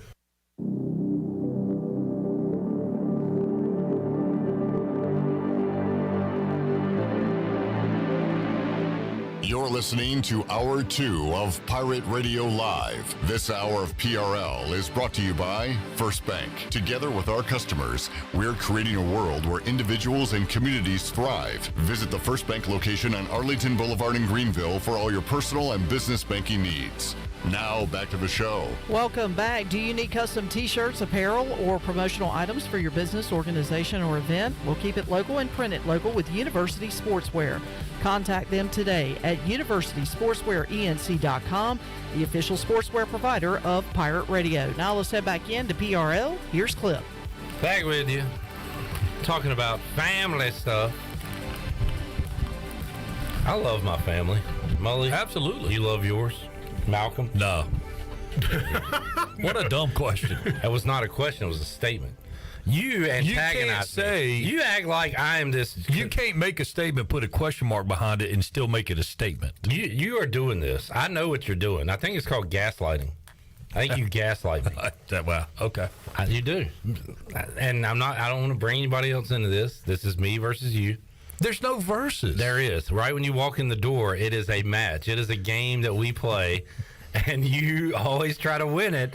And even when I feel like I'm starting to win a little bit, somehow you turn it. And you got to watch out. This guy, he keeps showing your toes all the time. All the time. All the time. There's no off weeks there's no bye weeks when Mully's around. There's no bye weeks. Not true. None. You got to be ready to go. Yeah. All right. It is going to be kind of weird with the bye week. The only positive is having Malcolm around more, but it's lonely without Pirate football. Well, we've got some shoulders to cry on, and one of those is in Athens, Georgia, Tennessee, and Georgia. Now, don't get me wrong. There's some good. Yeah, there'll be some LSU hosting Bama. Yeah. Wake and State. Yeah. No, they've already played, right? No, that's right. Wake and State. Yeah. That's right. That'll be interesting. It would have been more interesting if Wake wouldn't have had 6 turnovers at Louisville, but right. Yeah. That was in the second half. They had 8 total. It was like one quarter. Yeah. It was a complete meltdown. Yeah, they had eight in the game. That's insane. But we got a good Saturday of football coming up, Mully. And I like I love the Friday because I like getting the Saturday off. But it's kind of cool being in the spotlight. East Carolina was on SportsCenter, and we got to hear Stan Everett say Halton Eilers on SportsCenter that night. That's close. They're still doing that. It drives me crazy. Yeah, after all these years. Kind of crazy, but still doing it. But, yeah, looking forward to Saturday. Man, I heard Holt Monday on the show with you, and it actually kind of moved me to tears and maybe a little nostalgic thinking, like, dude, one more home game. One more, yeah. I mean, it feels like he's been here 15 years. Yeah. But one more home game, that's crazy. And wasn't it last year we were like, are you going to walk on senior day? Is it? Yeah. And he did, right? Just in case he didn't come back but this is it. This is it. And it's it for a lot of the guys, like Xavier Smith, Miles Berry, Malcolm. You've gotten to know these guys that came in here when times were not so great. And the one thing they wanted to do is leave it better than they found it and make this back into a winning program. And we'll see what happens the rest of the way, but even so, I'd say mission accomplished. Yeah, that's right. And I really enjoy listening to Miles Berry speak. He is just such an intelligent guy, and it really has been a special group. And I will say, Clip, and kudos to you, and with doing the Players Lounge on Mondays, you do get a little insight into what these guys are all about that the common public doesn't necessarily get to see. So it is cool to learn a little bit more about them, other than what their jersey number is. It's kind of hard to remember at times that those are like human beings down there, right? Exactly, and that's kind of what I want to get out there, that these are they're not football playing robots. They are people. Now, if you could keep Troy's microphone off, you could get a lot more accomplished on those Mondays. I'll make that as a suggestion as an adjunct board member. Okay. I don't think it'll go well. No, probably not. He runs the place. Yeah. So. Yeah. he's kind of got a leg up on all that. So. It was hilarious to me to listen to him refer to himself as an athlete in his letter jacket in high school, and I'm going, what kind of? Well, I mean, high school did he go to? Wasn't it Ravenscroft? Yeah, I think so. Yeah, so that's a lot of people that look like Troy were on the field. I mean, that's interesting. They played 7-man 2-hand touch. Did everybody get a trophy back then too? I don't know. You better get one if you're going to Ravenscroft. All right, Packers lose again. They stay. Yeah. Okay. Moving on. Commanders win again. Moving on. Getting hot. Oh, Mully. What you got? I got a guy scoring a touchdown, taking his helmet off, and then they missed the extra point. I happened to see Chan just shortly after that happened, and he gave me the most in-depth, detailed play-by-play. And literally, so from now on... Talk through it, Chandler. Well, no, stop. From now on, it's going to be, Chandler, how'd the game go? You have 30 seconds. Shot clock. And you've got 30 seconds to tell me what happened. And then we can talk about anything else. But no, that was ridiculous. And I have been asked several times. Notice how I keep cutting Chandler off because I don't want to go back down this road with him. No, I just want to say that I literally was leaving and I was like, oh, God, there's Mike Mullis. And I'm staring at him with so much sadness. I go up to him. He says, what did you say? You said, I didn't see what happened. And I was like, well, I'll be glad to tell you. And he did. That's your mistake. In great detail.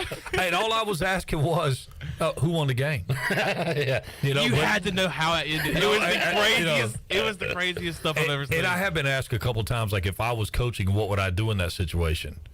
With the player. And I think the answer is one of two things. If he comes in and goes, man, I just lost my mind. I lost my cool. I didn't mean to.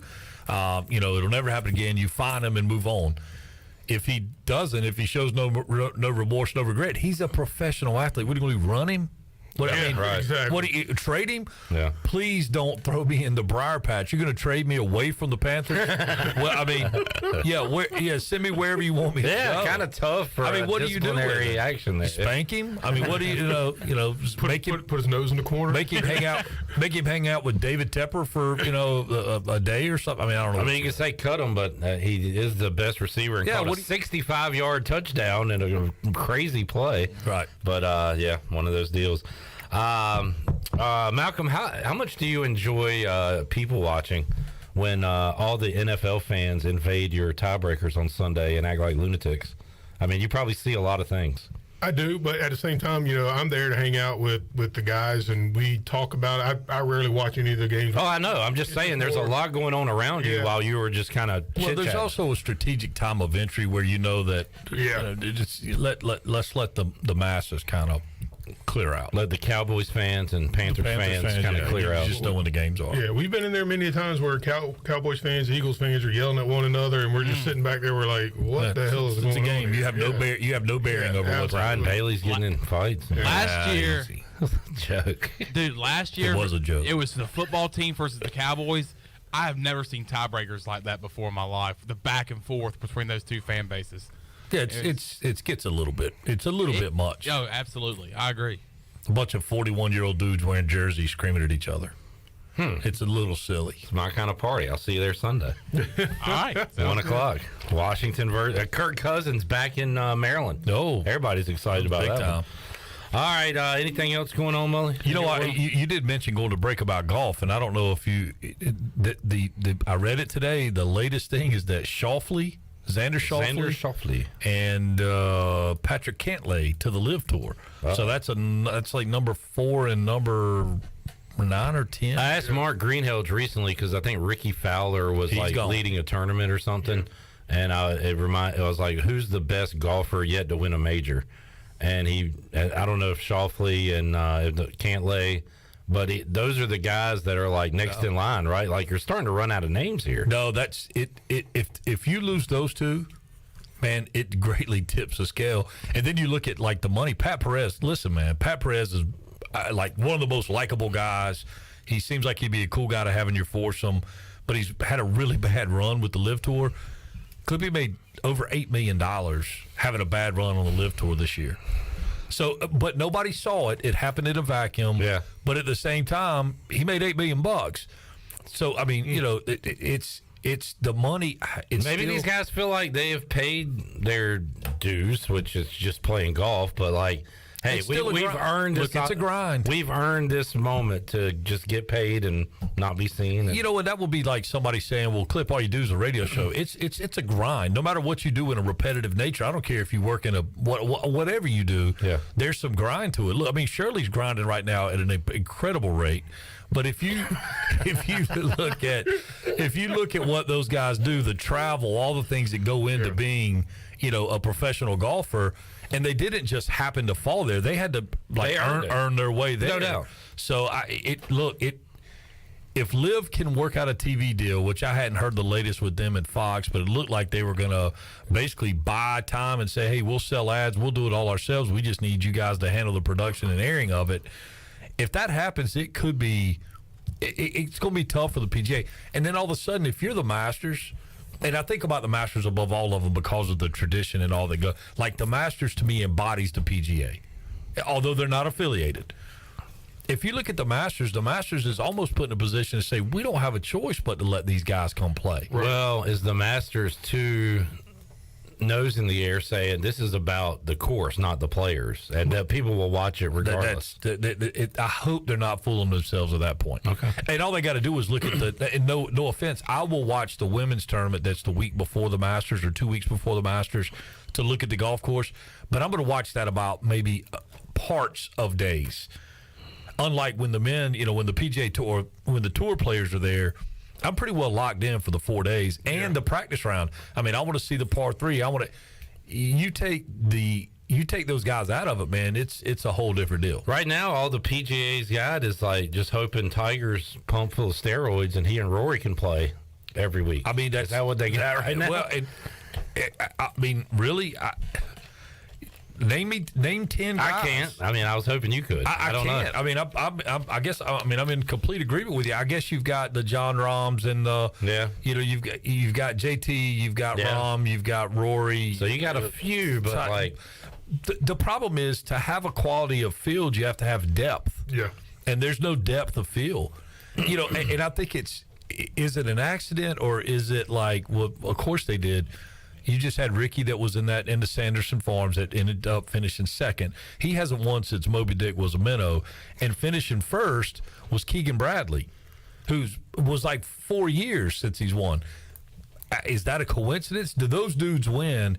If the Harold Varners of the world, he would have played in that type of an event. Right. A bunch of those guys would have. If they're in that event, do those guys win it? And the problem is it's always, we talk about the asterisks in baseball.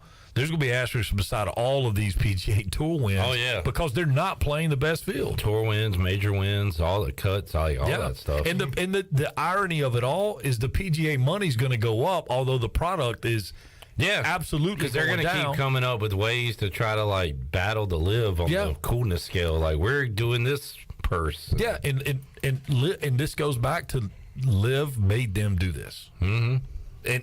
And people joke about the Liv being such an inferior product and nobody sees it. Look, all those things are true. There's no tradition, but this is proof positive that money moves the world. Money, yeah, that's right. Malcolm, thanks for hanging out. Yeah, man, it was fun. This is like a normal day where Mully just talks the whole time and you take it in, right? That's pretty much it. Nah, he see, I go out of my way to do something kind for you, and you want to take a parting shot, and that's solely an effort to win. To win what? To the game that's in this game. Calm down. To the game that's in your mind. You have smoked this game. I'm getting garbage points. To the game that's in your mind, you feel like that's a win. You've never lost. Well, this is me throwing. This is Burrow to T. Higgins last night when the game's over. No, well, that was pretty lowbrow shade there, by the way. Thanks for joining us. And thank you for the cookies. Yeah, whatever.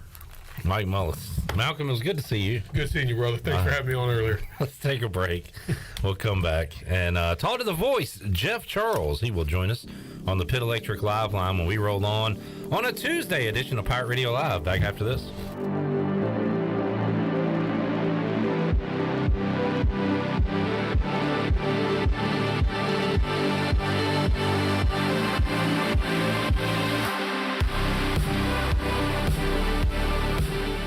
Here today with Jeff Stein from Brown & Wood. Hey Jeff, how's inventory going? Inventory levels are increasing. For the first time in over 45 days, we have Mazdas in stock, Buick in stock, Cadillac in stock, and GMC in stock. I highly encourage the customer to go to gmc.com, build and price their vehicle, share that with Brown & Wood, and let us place your order. We need some price protection for these customers, and you got to place an order to have that. Brown & Wood, your #1 dealership in Greenville and the home of the lifetime powertrain warranty.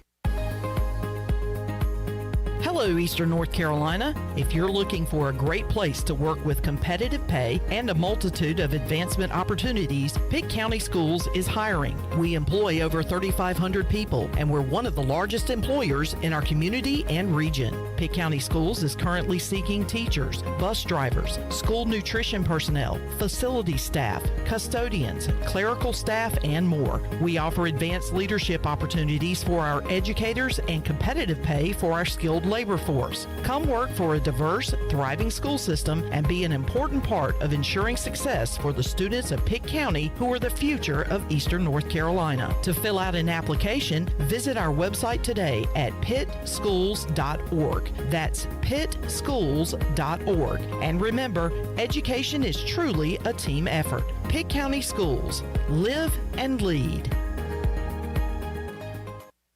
Love is never having to say you're sorry for your internet, because with MetroNet, you get fast, reliable, 100% fiber speeds you'll love with unlimited data, so you can stream, study, surf, and game on all your devices simultaneously. No lag times or buffering. MetroNet offers student deals. Get 100 megabit internet for just $39.95 a month.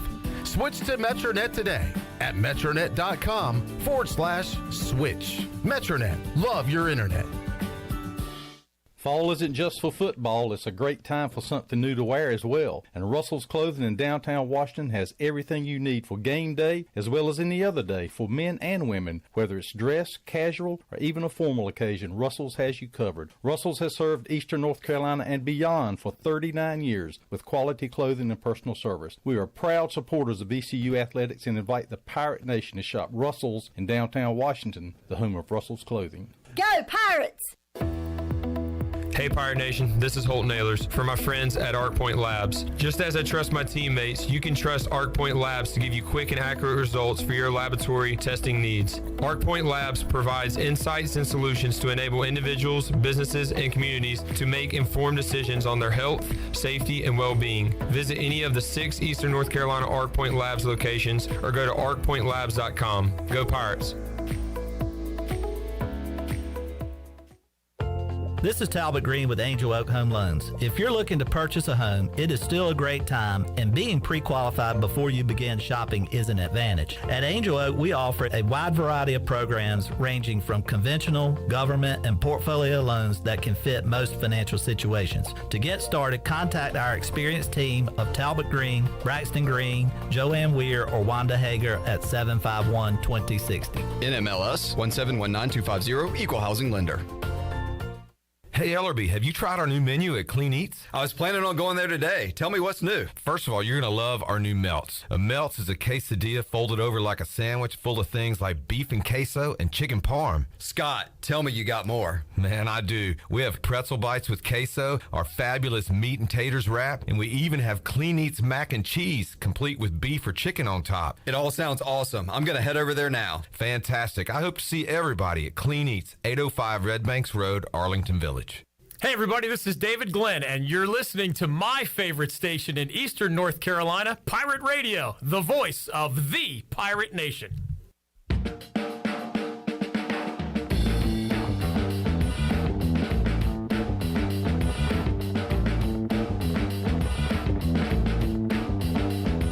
You're listening to Hour 2 of Pirate Radio Live. This hour of PRL is brought to you by First Bank. Together with our customers, we're creating a world where individuals and communities thrive. Visit the First Bank location on Arlington Boulevard in Greenville for all your personal and business banking needs. Now, back to the show. Welcome back. Did you miss the show on Pirate Radio? You can listen to all of Pirate Radio's archived local programming by subscribing to us on Apple Podcasts, SoundCloud, or Spotify. Subscribe today by going to the podcast app on your iPhone or Apple device and search for Pirate Radio Audio Archives. Now let's head back into PRL. Here's a clip. And there's Shirley, and there's Chandler, and there is you. Thanks for tuning in on this Tuesday edition of Pirate Radio Live. Before we get to Jeff, I want to sing you happy birthday. Okay. Okay. Whether you like it or not. All right. Happy birthday to you. Happy birthday to you. Happy birthday, dear Clipper. Happy birthday to you. Happy birthday, buddy. Thank you. Why did I just all of a sudden felt like you were the male version of Marilyn Monroe when you were singing that? Because that's what I was going for. Ding, ding, ding. We have a winner. Congrats, Shirley. I heard it more because I didn't want to think about it from a sensual standpoint, Shirley. I heard it more as like a Randy Travis down home Christmas happy birthday. Okay. I like that more than thinking about Chandler as in a dress. Because I was like, I'm thinking he's singing that. I'm like, well, if somebody blows wind up his skirt here in a second, it's just not gonna. It's a visual I didn't need. Thank you, Chandler. That was very nice. Well, we always sing happy birthday to people, and I didn't want the day to go by without you being sung happy birthday, so I thought I would sing it for you. Thank you, sir. Appreciate that. I really appreciate you, Clip Brock. I appreciate you appreciating me. Let's head out to the Pit Electric Live line and visit with the voice here on a Tuesday. What a birthday treat. I get to talk to one of my broadcasting heroes, Jeff Charles, on the Pit Electric Live line. Normally we do it on Wednesday, this week on a Tuesday. Jeff, how you doing today? Doing great, Clip, and you're right. It's kind of nice to catch your breath here. The Pirates went 9 consecutive weeks and played football games, so I think everybody's really ready for a bit of a break mentally and physically and emotionally after all these close games. So, yes, I think the break came at a good time, and I think the guys are going to have a chance to catch their breath and then hopefully finish up strong the rest of the year. And, man, they're able to get that 6th win before they head into the off week, and 3 important games left to go, so a lot left on the table for East Carolina. But I don't know, Jeff, maybe a sigh of relief hitting that win number 6 with still games to go here on the schedule? Yeah, I think so, Clip, because the pressure is off now. You do know that you're going to go to a bowl game, and going to Cincinnati, if you had to get that 6th win, there would have been a lot of pressure coming back home if you don't win up there. And you had Houston at home, a lot of pressure in that game. So, yes, I think it's really good that they got it out of the way, and these guys deserve it. I mean, they have played some great football this year, and things have really turned around since the Memphis 4 overtime victory and then the terrific game against UCF. And then you go out to BYU and win the game, and not very many people win out there. And that was a huge win as well. These games are so close, it seems like most of them come down to the last play or two of the game, and the Pirates have been very good in those situations. This is a veteran team. And talking with Coach Houston about that here the last week or two, he tells me he's not really that surprised that these guys are able to execute in crunch time because they played a lot of football, and they played a lot of football together. So that's been the good thing this year, and this team has been really good on 4th down, and we can talk about some of the plays, Clip, if you want to, going back to the BYU game. But there were just so many big plays in that game that the offense and the defense executed to perfection, and that's a big reason why they won the football game out there. It's great being able to talk to the players on Monday here, Jeff, on the Players Lounge presented by Delcor. And Holt Naylor said yesterday that they were basically taking away the best they could, C.J. Johnson and Isaiah Winstead, doubling those guys and saying, all right, they're not going to beat us. They're not going to do what they did the previous 2 weeks and hit us deep and make big plays in the passing game.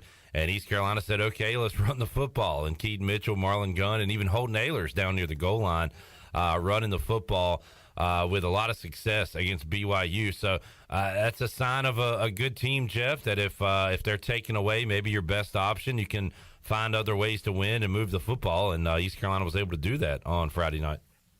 Yeah, they really were, Clip. And Keaton Mitchell's just having a terrific year, 863 yards now in the season. And his insane per carry average is off the chart, 7.1 yards per carry. And he's already scored 9 touchdowns this year. He's just having an incredible year, and it's amazing when you put games like this together and you're in your second year as a starter, how quickly you move up the list as far as the career rushing yards are concerned. And, you know, he's moving right up the list. He's had another great season this year. He's had a total now of 11 100-yard career games, and that's the fourth most in the history of ECU football. Wow. You can see how much more time he has remaining here. He's had 5 100-yard games this year. So he's been great. He really has, and he's so much fun to watch. And then, as you said, Marlon Gunn's done a good job, too. I think Marlon Gunn, for a true freshman, has been absolutely outstanding, and he gives the Pirates another weapon. And as we know, Rajay Harris went down. There was some concern about the running back room, but Marlon has stepped right up. And when Keaton was a little bit shaken up, you'll remember on that last drive, it was Marlon who got the ball, and he did a terrific job in crunch time, picking up yards, holding on to the football. And so, yes, things are looking really good right now. The receivers have been good all year.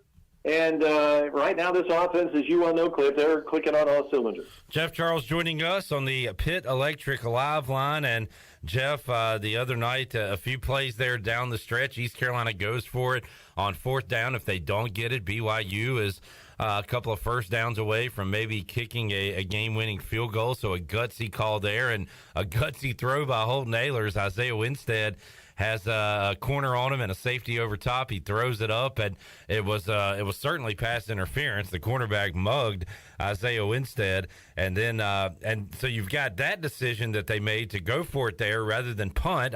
We were live on streaming there at the end of the game, and I said I think you punt that away and play for OT. I'm glad the coaches are braver and smarter than I am to go for it there, and then.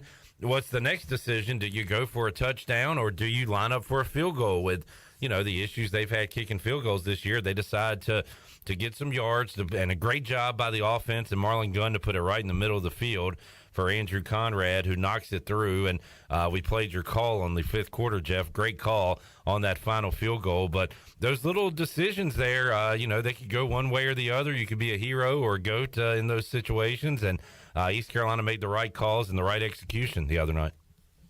Yeah, they really did, and they've been so good on fourth down all year long, Cliff. If you look at the stats, the Pirates have done a great job, and I go back to what I said earlier when I asked Coach Houston about that on Monday night. He said, well, you know, it's because we've got veteran players who know how to execute, so I'm not really afraid to go for it on fourth down, and they've been very successful with it. It was 4th down and 8 from the BYU 38, less than a minute to go. And I was a little bit surprised that they went for it, but thank goodness they did. And as you're right, Cliff, there was no question it was a pass interference call. And Winstead's such a tough cover, as we know, and he has had a terrific year. He has 64 catches on the season, and usually they do try and double-team him when they can, but you just throw it up in the neighborhood, and he's got a chance to come down with it. And he has been outstanding, so it wasn't really that surprising that they went to him. And Holton saw that coverage when he came to the line of scrimmage, and it was like, yeah, I'm going to throw it to Isaiah. So thank goodness they got the call, and then thank goodness that Conrad came in and booted the field goal. He had missed one earlier in the game. This one was a 33-yarder, and you're right, it was right in the middle of the field. Wasn't the prettiest kick in the world, but they all count. Went between the uprights and went over the crossbar, and we painted it purple. And you go out to BYU and win a football game, it's pretty impressive. And the Pirates now have beaten BYU 2 of the 3 games in the series. So that's impressive in its own right because we all know they're a national-type program. So things are looking good and good to have a weekend off. And then next week, of course, we'll talk more about Cincinnati. They've got a tough one this week. They play Navy. And as we all know, that's not an easy game. I don't care who you are, what kind of a season the Navy is having. And here is Cincinnati coming off a loss now to UCF. So maybe they're questioning things just a little bit. They did not run the ball at all against UCF, only like 35 yards rushing in that game. So they've got some question marks. And as we talked, I think, last week, Clip, you can't lose 9 NFL draft picks off your team at this level of football and come back and be the same type team. Now, you might be able to do that at Ohio State or Alabama or Georgia because they just have a tendency, as we all know, to reload. But at a Cincinnati, which is a really, really good football program, as we know, and had a tremendous year last year, still to come back, an American team, and have to replace 9 NFL draft picks, you just wouldn't think they would be the same type team. No, you're right, and it's just interesting to look at these AAC standings week to week. So Cincinnati gets knocked off, and UCF, who East Carolina manhandled here in Greenville, is now back in the top 25. And now if the Pirates go out there and take care of business and somehow knock off Cincinnati, they might find themselves in there. If they knock off Cincinnati and Houston, I think East Carolina is a top 25 team in the AP poll. Pirates receiving a couple votes this week. So, man, a lot to play for here down the stretch. And I kind of like it, Voice, where it's not just kind of Cincinnati and everybody else. There's a few teams there at the top, and East Carolina vying for their spot and mathematically still very much alive here. With an opportunity to play in that championship game. And we keep just kind of looking at Tulane like, are these guys going to lose one? Because the Green Wave just keeps it rolling. Yeah, they really do. They're 4-0. They're only an undefeated team in the AAC now. They've got to go to Tulsa on Saturday at noon. That might be a little bit of a trap game for them.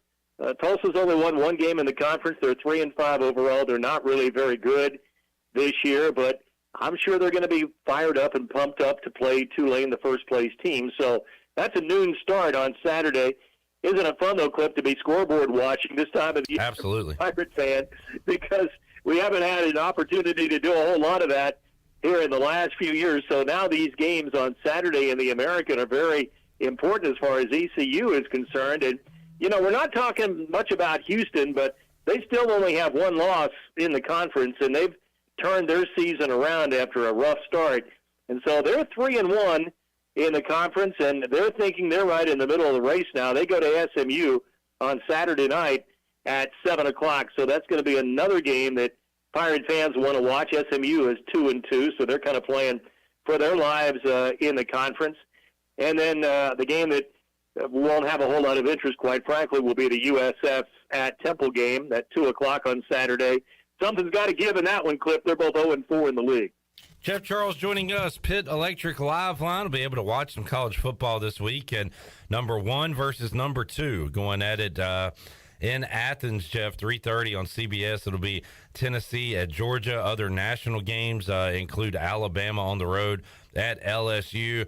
Clemson is at Notre Dame, and the Tigers still undefeated, but the Irish certainly look better than they did when the season started, sitting at 5-3, so potential big game there, upset there. And then Wake Forest, NC State lost some luster, of course, with Devin Leary out with the Pack, and then Wake Forest just completely melting down, really in the third quarter against Louisville last week. That was insane, the way they turned the football over time after time after time again. But Wake at NC State should still be a fun game coming up 8 o'clock on Saturday night. So a lot of games to watch this weekend, Jeff, AAC and nationally. Yeah, no doubt about it. Big weekend of college football, and still, even though Wake self-destructed last week, and they had 8 turnovers in that game, which is incredible. They're still in the top 25, and so is NC State. So it's number 20 versus number 21. So that's a top 25 battle in the ACC, and that looks to be a really good game on Saturday night. And then you mentioned the other big games around the country. And, Cliff, I did want to mention this. Georgia fans are playing and thinking with heavy hearts these days with the news last week that Vince Dooley passed away. And I had the opportunity to work with Coach Vince Dooley when I was in Atlanta, and he was the head coach of the Georgia Bulldogs. And we did a weekly radio show together, and I got an opportunity to know Vince and had the opportunity every week to go to the press conferences in Athens and really got a chance to know him pretty well. And I was really saddened to hear that he had battled COVID, and he had returned home thinking that he was doing a lot better. But he was 90 years old, and he did pass away last week. I saw him about 3 or 4 years ago when his brother Bill passed away. Bill Dooley lived in Wilmington. And as you know, and some of our listeners probably know, I was at Virginia Tech, and Bill Dooley hired me at Virginia Tech, and we were very close, and he passed away a few years ago. And I saw Vince Dooley at his brother's funeral, and we had the opportunity to talk for a few minutes, but it's amazing. The Dooley brothers, who have such a great legacy in college football and were great coaches and great men, passed away now, and it is a little bit sad. Yeah, Jeff, and on that sad note, I did see Tony Collins say earlier this week that he lost a friend, Eddie Hicks, ECU Hall of Famer. He said his friend, he said a guy that told him how to be a complete running back and would give you the shirt off his back. And Eddie Hicks was before my time, but I've seen a lot of Pirate fans talk about the player and the person he was. And that was, I think, that was before your time too, Jeff. But did you know Eddie at all? Yes, and I wanted to bring that up as well on the show today, Cliff. Yes, I knew Eddie, and all the great things people are saying about him are true 10 times over. He was a great man, always had a big smile on his face. When I would see him at a tailgate or when we inducted him into the Hall of Fame, and then he would come back for the Hall of Fame banquets, I would look up, and here would come Eddie. I didn't have to seek him out. He always came up to me, and he had that big smile on his face, and he was just a wonderful, wonderful guy. And again, he was a player before I got here, but I've heard all the stories about what a great player that he was and how fast he was. He was a running back and really, really was a terrific player and went on to play. And the NFL had his NFL career cut short because of injuries. And then he returned back home to Henderson, North Carolina, and he was so involved in the community. They even named a shelter at the lake there in Henderson after him within just the last few months or so.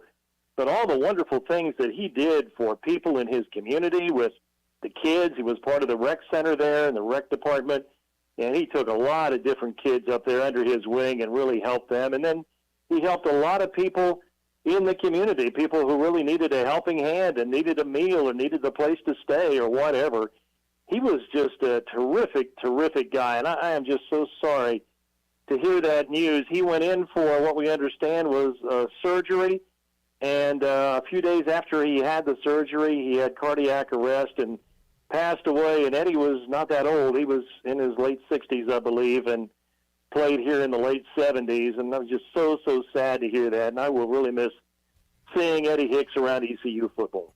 Jeff, Charles joining us here on Pirate Radio Live. We'll talk more about that and more Eddie Hicks memories coming up Thursday when Tony Collins joins us here on Pirate Radio Live. Jeff, we'll wrap it up with, great time of the sports year and a great sports night. You've got World Series, NBA, NHL, and it is here, folks. Football on every night of the week. The MACtion is back tonight. It's Ball State at Kent State, Buffalo at Ohio, and then Wednesday night, Central Michigan and Northern Illinois, Western Michigan at Bowling Green. So I guess, Jeff, all the MAC schools were off last weekend to kind of prepare them for this end-of-the-year midweek schedule that they've kind of carved out their own niche here. So we'll see some MAC football on our televisions this week and moving forward here midweek.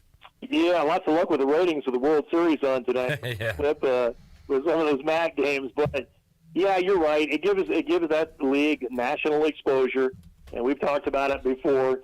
In mid-November in Muncie, Indiana, when Ball State's playing, there aren't a whole lot of people there to the games. But again, it does give them that exposure. So I guess they feel that it's certainly well worth it. And people like you and I talk about it, and other people around the country do too. And folks get a chance to tune in and watch the game. So yeah, it's a time of year, Clip. We talk about it all the time. November is very busy. May is always very busy as well, kind of the same type of scenario. But the Hornets dropped a game on Monday night. They had a 15 lead, and they lost. But the Hurricanes, my goodness, Rod Brindamore's team's playing great, and they've won a lot of close games already this year. So Hurricanes, I think, again, this year we're going to have a lot to watch and a lot to be excited about with Carolina Hurricanes hockey. And the jury's out, I think, with Steve Clifford this year and the Hornets, and we'll see what they're able to do. Yeah, playing without Ball and Rozier, but that's still a game against a one-win Kings team that you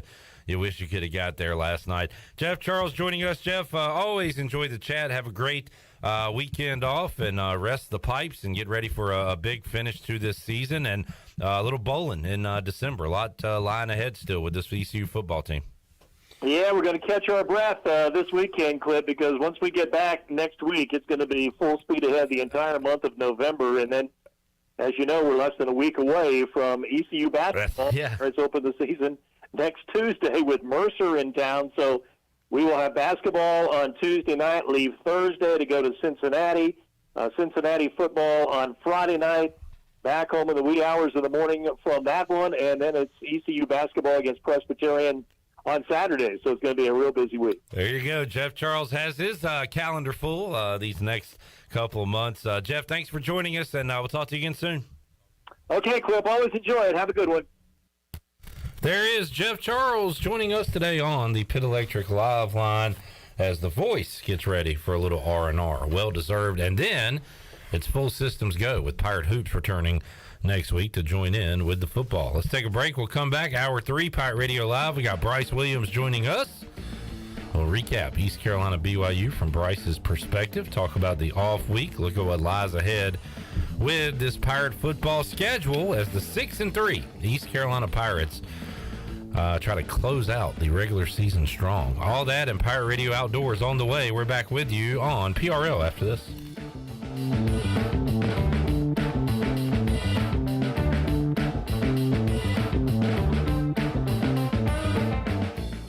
County has not gotten our fair share when it comes to state funding because we don't have a seat at the table when it comes time to craft the budget.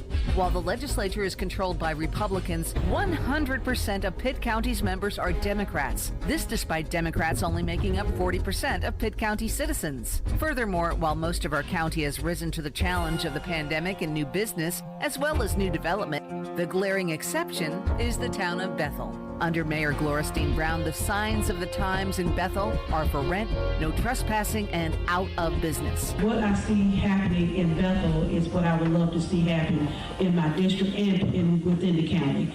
What? No. That's not what we need. Charles Drock Vincent is a businessman who will be your voice in Raleigh, making sure Pitt County gets our fair share of state funding to facilitate more positive growth in our area. Remember to vote Vincent, your voice in the State House. Paid for by Vincent for House. Where can you go where the beer is cold? Friendship is forever. Pabst is the place that's in our hearts, where we can be together. Pabst Blue Ribbon. This is the place. Hey, Pirate fans, get stocked up for tailgating season with PBR at your favorite retailer. Look for the QR code on the PBR display and register for a chance to win a pizza oven. Game day or any day, all Pirates prefer PBR. Your vehicle is a big part of your life. That's why you should trust the team at Greenville Auto World for all your vehicle needs. Greenville Auto World believes in fair prices, superior service, and treating customers right. Visit greenvilleautoworld.net to see their fully stocked inventory of SUVs, trucks, and cars. Need a lift kit, custom rims, or wheels? Greenville Auto World can upgrade your vehicle today. For sales or service, visit Greenville Auto World on Highway 43 in Greenville. Be sure to check out David Price Construction for all of your commercial or custom residential renovation and building needs. Run by ECU alumni, David Price Construction specializes in commercial projects, maintenance on facilities, and large-scale residential renovations and additions. Proud to be voted the Remodeler of the Year by the Home Builders Association of Raleigh-Wake County in 2018 and Best Business Commercial Remodel Project winner for 2020. David Price Construction, the proud ECU Home Services partner. The convenience of Pitt Greenville Airport is waiting just outside your front door. Service is back, so you're connected to destinations worldwide through flights from American Airlines. Plan your next trip. Book your flights today at flypgv.com or aa.com. Avoid the long check-in lines and congestion at the big airports and fly local at PGV. Fast, convenient, and close to home, PGV has American Airline flights perfect for your next trip. Book today at aa.com. PGV, where the Pirates fly. Welcome to US Cellular, where new and current customers choose any phone they want for free. Free? Even the one with 5G and lots of storage? Free. And the one with the latest everything? Free. At U.S. Cellular, any phone you see is free, whether you're a new or current customer. U.S. Cellular, America's locally grown wireless. Terms apply. See uscellular.com for details. We all love using Uber Eats, DoorDash, and grocery pickup. It makes life so much easier. Well, now there is cellular delivery, and the team at Cellular Warehouse has perfected the process. They will deliver your new phone right to your door with all your information loaded on the new phone, and the best thing is there is no charge for this awesome service. And you don't have to waste half the day sitting in a Cellular store. Call Toby Williams today at 252-799-7051 and let his team of experts make your cellular delivery today. Cellular Warehouse, your local U.S. Cellular authorized agent, serving all of Eastern North Carolina. This is Pirate Radio, WGHB Farmville, 1250 and 92.7 FM Greenville, WDLX Washington, 930 and 104.1 FM Washington.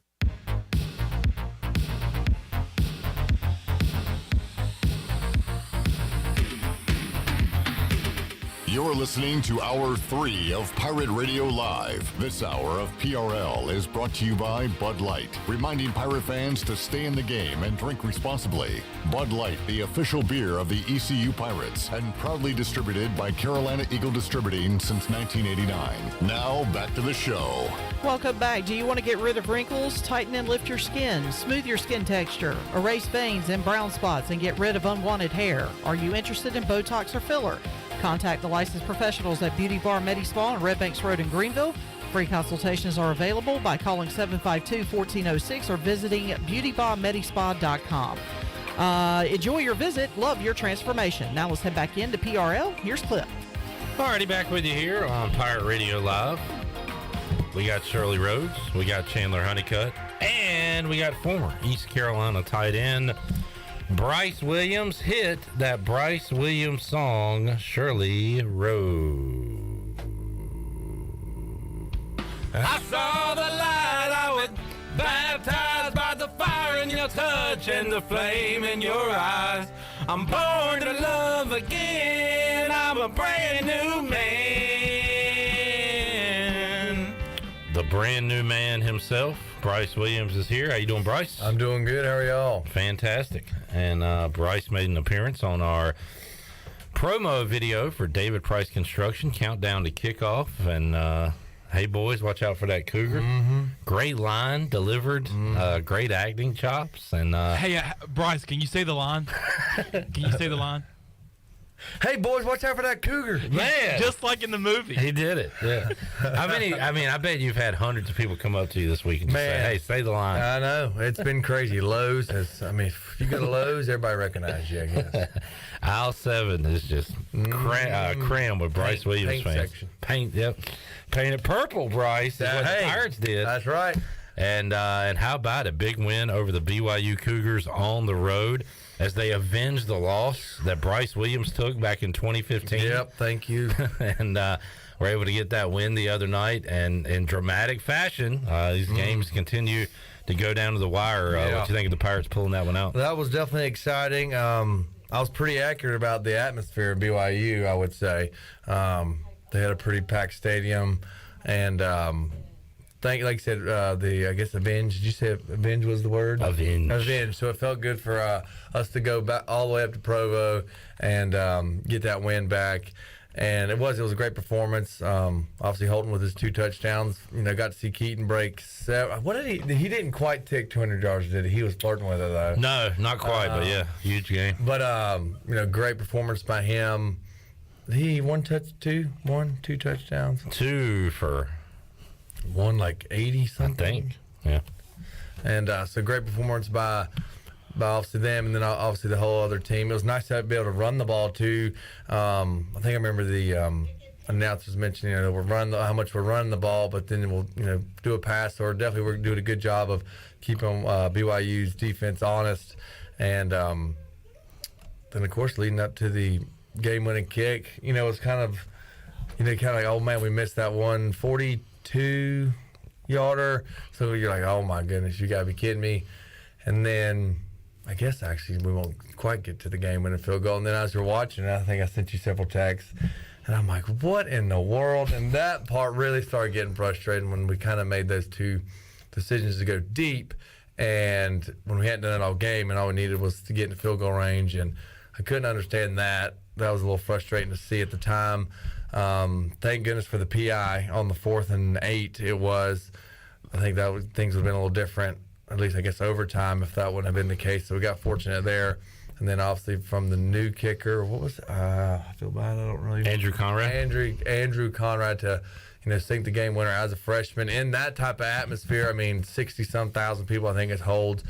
To be iced, was it 2 or 3 times? 2 times, yeah. And he was smiling and laughing and jovial. So yeah, which is good. I think some kickers can go either way, just all nice and lax, or kind of just zoned in. And I guess we see that's Conrad's Conrad's personality. To be just kind of chill, and he. Like you said, I think Coach Houston, mentioned was the best, ugliest kick he's seen, which it wasn't pretty, but hey, it went in, and it was a great feeling, when it did. Us, so our Pirate Nation felt that excitement, and to be now bowl eligible. So big stuff to come for the next 3 games, and postseason. Keaton Mitchell, by the way, 1 touchdown, 176 yards on the UB stat sheet. So Holton Ahlers yesterday, Bryce, said that they were taking away CJ and Isaiah by basically double covering them all game. And you would think, if I'm told that, then Ryan Jones would have had more than 2 catches for 18 yards. Yeah. But basically, I guess they were saying, we're taking away this and making you run the ball. And the Pirates said, okay, we'll run the ball. So Keaton Mitchell, 8 yards a pop. Marlon Gunn, 4.7 yards a carry on his 9 for 42.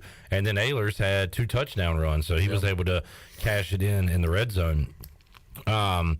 So they go deep on that play, and right when they throw it, I mean, we're streaming. You can see my reaction. I'm saying, what is he doing? Why are they doing this? I even told Holton this to his face yesterday. And he said he liked the look, and they gave him a different look on that play than they had all game. But if you look at it, I mean, if that corner doesn't bear hug Isaiah, it's basically Isaiah versus a safety jump ball, and Isaiah can win those. It's still a risky play. Certainly the right call was made because Isaiah did get mugged by that DB. But, maybe a little luck there went the Pirates' way on that play. And then, what did you think of? First of all, did you think they should have gone for it on 4th down? Because I was saying punt. I'll be honest. What were you saying? Of course, I guess at the time I was wanting us to think, we need to win this, or I guess going for the win. So I didn't want them to punt. It may have felt a little easier, on the stress if they would have punted and see what happened. But then you go into overtime, and then you don't know what could have happened, because obviously BYU's quarterback and the receiver and running back were, doing super well against us. So you just didn't know what was going to come of that. If we went into overtime, the deep ball, I'm for going for it, but the deep ball was kind of like, you didn't. I know you didn't like the play. Yeah, but you liked the decision. I think going for it, might as well. Take a chance and go for it, because I think that's something we've done a lot, is go for it on 4th down, and I think have been fairly successful on 4th down. So I'm with that decision. All right, so I wanted to punt. They go for it. They get the 1st down. After they got the 1st down, then I got brave and said, don't go for a field goal. Let's go for a touchdown here. I don't want to attempt a field goal. So I wanted them to throw at that point and get aggressive. But instead, they run the football, and Marlon Gunn, great job getting it right dead in the middle of the field. And Holton said he told Marlon that, look, they're going to try to stand you up and rip the ball. So just get to the middle and go down. Yeah. That's your job here. Oh, yeah. And he was able to do that, and they settled for did you, at that point, want them to go for the field goal or the touchdown? I think I was more so just field goal, just with the time that we had left. And then the field goal, obviously it seems to be easier points, and that's all we needed was to get those points. Easier on average for the average football team, but maybe not for ours. Right. That's what I was thinking. Right. I definitely see that. So obviously I was a little nervous, being the situation it was and the past we've had with special teams, but I think I was more comfortable going actually with field goal rather than trying to get into the end zone, because you never know what can happen when the ball's in the air, or if we do decide to run another play, run the ball, something freakish can happen, which it actually can happen any point in the game. So, who knows what would have happened. So, thank goodness we made it. They are able to knock it in and get the win number 6. And Bryce, what a difference a few weeks make. We're 3-3, and looking at the schedule ahead, saying where are these wins going to come from? Can we get to 6? And boom, they are at 6 right now. So kudos to this team, man, for what they've been able to do since that Tulane loss. Yeah, we've it was definitely getting a little disheartening in the beginning of the season, especially what we've had, especially the games we've lost. It's like, goodness gracious, are you kidding me? I think the only one that we've really just weren't going to win was, I guess, Tulane as the game kept going on. But with the situation we've had with State and Navy, and was there one more? That's kind of like the field State, Navy, Tulane. Yeah. Okay. So we only lost 3. So with the State and Navy situation, was getting very frustrating. Then Tulane, we kind of screwed the pooch there. So it was a little disheartening, but we've 3 in a row is huge. We've had the 2 big wins on Memphis and UCF. I mean, that's showing some determination there and just balling and doing your job and making things happen, which is great. And hopefully we just can continue that for these next 3 weeks. Bryce Williams joining us. Pirates get an off week, and then it's on to Cincinnati, as Bill Belichick famously said. Cincinnati, Houston, and Temple the remainder of the way. East Carolina, Bryce receiving 2 votes in the AP Top 25. Oh. So good to see our name in the RV category. There's an RV. Wow. And Cincinnati out of the top 25 because they lost to UCF, who we pounded the week before. Yeah. You were saying that, as a person who follows sports, but also the gambling and everything, like UCF was actually favored to win that game. Like, it didn't shock me that they beat Cincinnati, but that's just what you see week to week. Unless you are one of the top tier upper echelon teams, these things happen week to week, so that's one of them things. There's no sides, it seems to be, favoritism, like unless you're the top teams. But I would figure Cincinnati would have been favored on UCF, but I tell you, I can't understand Vegas' thinking. I mean, it really doesn't seem rational, but I guess it works. Yeah. It tends to work itself out where the gamblers are always behind. Yeah. And Vegas always knows. All right, let's take a break. We'll come back. More football talk with Bryce Williams. We'll ask him what does he remember about bye weeks and what can you accomplish during an off week. We'll talk about that. And we got to go Pirate Radio Outdoors. A lot more to go here on a Tuesday edition of Pirate Radio Live. We're back with you after this.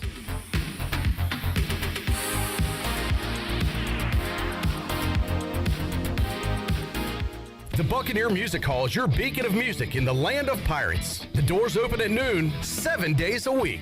And the Buck has live music every night along with football.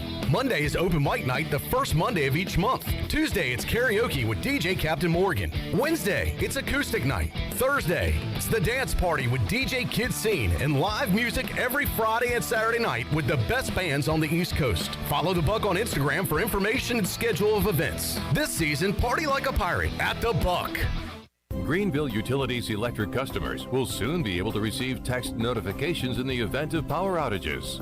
Enrollment is automatic, so make sure GUC has your cell phone number by signing into your account at GUC.com, then update the information in your user profile. Want to talk with someone instead? Call 252-752-7166 during business hours. 252-752-7166. Update us so we can update you. Visit GUC.com for more information. Hey Pirate Nation, Lindsay Gray here with Carolina Caliber. In 1960, my granddaddy started his firearm business right here in Eastern NC. Still family owned and operated, we have the area's largest selection for outdoor shooting sports and accessories and are one of the nation's top firearm dealers. At Carolina Caliber, we have everything you need from hunting, home defense, and personal protection, including a wide variety for ladies and youth. We buy, sell, and trade. It's a time-honored tradition. Visit us at Carolina Caliber on Fire Tower Road in Winterville. Hey Pirate Nation, Shimmer Boutique is your one-stop shop for all your tailgate essentials. This is Holt Nailers, and if you need a Yeti cooler, apparel, shoes, or accessories for the season, Shimmer has you covered. Shimmer Boutique is also the exclusive retailer in Greenville carrying the largest selection of built and broken gear for adults and youth. Be ready for game day and every day at Shimmer Boutique on Greenville Boulevard behind Starbucks and in Winterville across from Lowe's. Go Pirates! My whole business just went up in flames, but my agent was there before the fire was out. We started a plan. I've got 25 employees who could be out of a job if we didn't get this place running again. My independent agent and auto owner's insurance, they made sure we didn't skip a beat. I mean, we didn't miss a single payroll. That's incredible. For whatever lies ahead, we're always there. This is Jeff Gibson with Town Insurance in Greenville. Call me today at 756-8300. Go Pirates! UBE and PirateWear.com is excited to offer Pirate Nation the largest selection of new ECU merchandise and tailgate supplies ever. UBE has the best prices in town, so that makes UBE your one-stop shop for all things ECU. UBE does daily restocks of Champion, Adidas, and Under Armour. Don't forget to bring your young Pirates in to plunder the Crow's Nest, which is the only kids store dedicated to ECU. Plenty of free parking uptown in Greenville. Visit them at PirateWear.com. Go Pirates! Are you looking for a home loan? Look no further than Amy Goss at Guild Mortgage. Since 1960, Guild Mortgage has partnered with industry professionals to close loans on time and help millions of Americans realize their dreams. Call Amy Goss at Guild Mortgage in Jacksonville, 910-389-4602. Amy Goss is licensed in Florida, Georgia, Maine, North Carolina, South Carolina, and Virginia. Guild Mortgage Company, Equal Housing Opportunity, NMLS 3274. NMLSconsumeraccess.org /for licensing information. Please visit guildmortgage.com /licensing. Guild Mortgage is not affiliated with Pirate Radio. This is John Gavigan with the Gavigan Agency. Our top priority is doing what is best for our members. Whether you are buying a new vehicle, a new home, protecting your family with life insurance, or filing a claim, our agency will be there every step of the way. Our goal is to become a trusted advisor for you and your family for all of your personal and commercial insurance needs. Give us a call in Greenville at 756-1400 for a car, home, business, or life insurance quote today, and give us the opportunity to show you the benefits of doing business with someone who cares. This is Coach Blake Harrell, defense coordinator for East Carolina football, and you're listening to Pirate Radio, the voice of the Pirate Nation.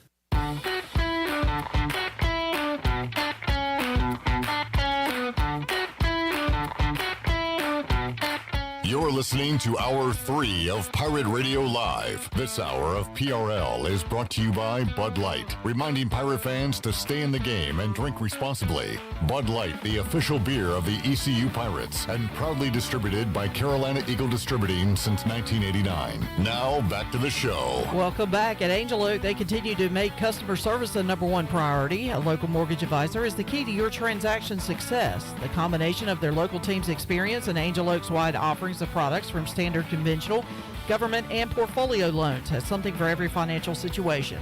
For more information, call Talbot Green, Braxton Green, Joanne Weir, or Wanda Hager at 751-2060. Now let's head back into PRL. Here's Clip. Here with my man, Big Bryce Williams, joining us. What dog you got in the promotional shot today? That's my buddy Grady. Grady. He just got done running and jumping in the water. Oh, yeah. He looks sad to be out of the water. Oh, yeah. You made me get out of the water and take a picture? Yep. Mm-hmm. Man. Oh, he is. He's bummed. Running and swimming, yeah, he got a lot of energy. We'll talk some hunting later on in the show. All right, Bryce, off week. After 9, if you could write your perfect schedule as a football player, what week do you have to buy? You like it smack dab in the middle? You like it a little early? You like it late? Where you want it? I think I'm wanting it probably around the late, probably around this time. Okay. The first. I guess this is you got the fourth quarter of the season left. I think around this time, and. I enjoyed bye weeks, especially when it was around this time because I always went hunting. So you want your bye week during hunting season? Yeah, during hunting season. Yeah, when it's cooler. And I think one year I ran up to me and Grove drove up on a bye week and I went deer hunting at his place in Maryland. Then the one time I think I shot home sometime in October and went hunting. So yeah, I like it during hunting season. especially in November.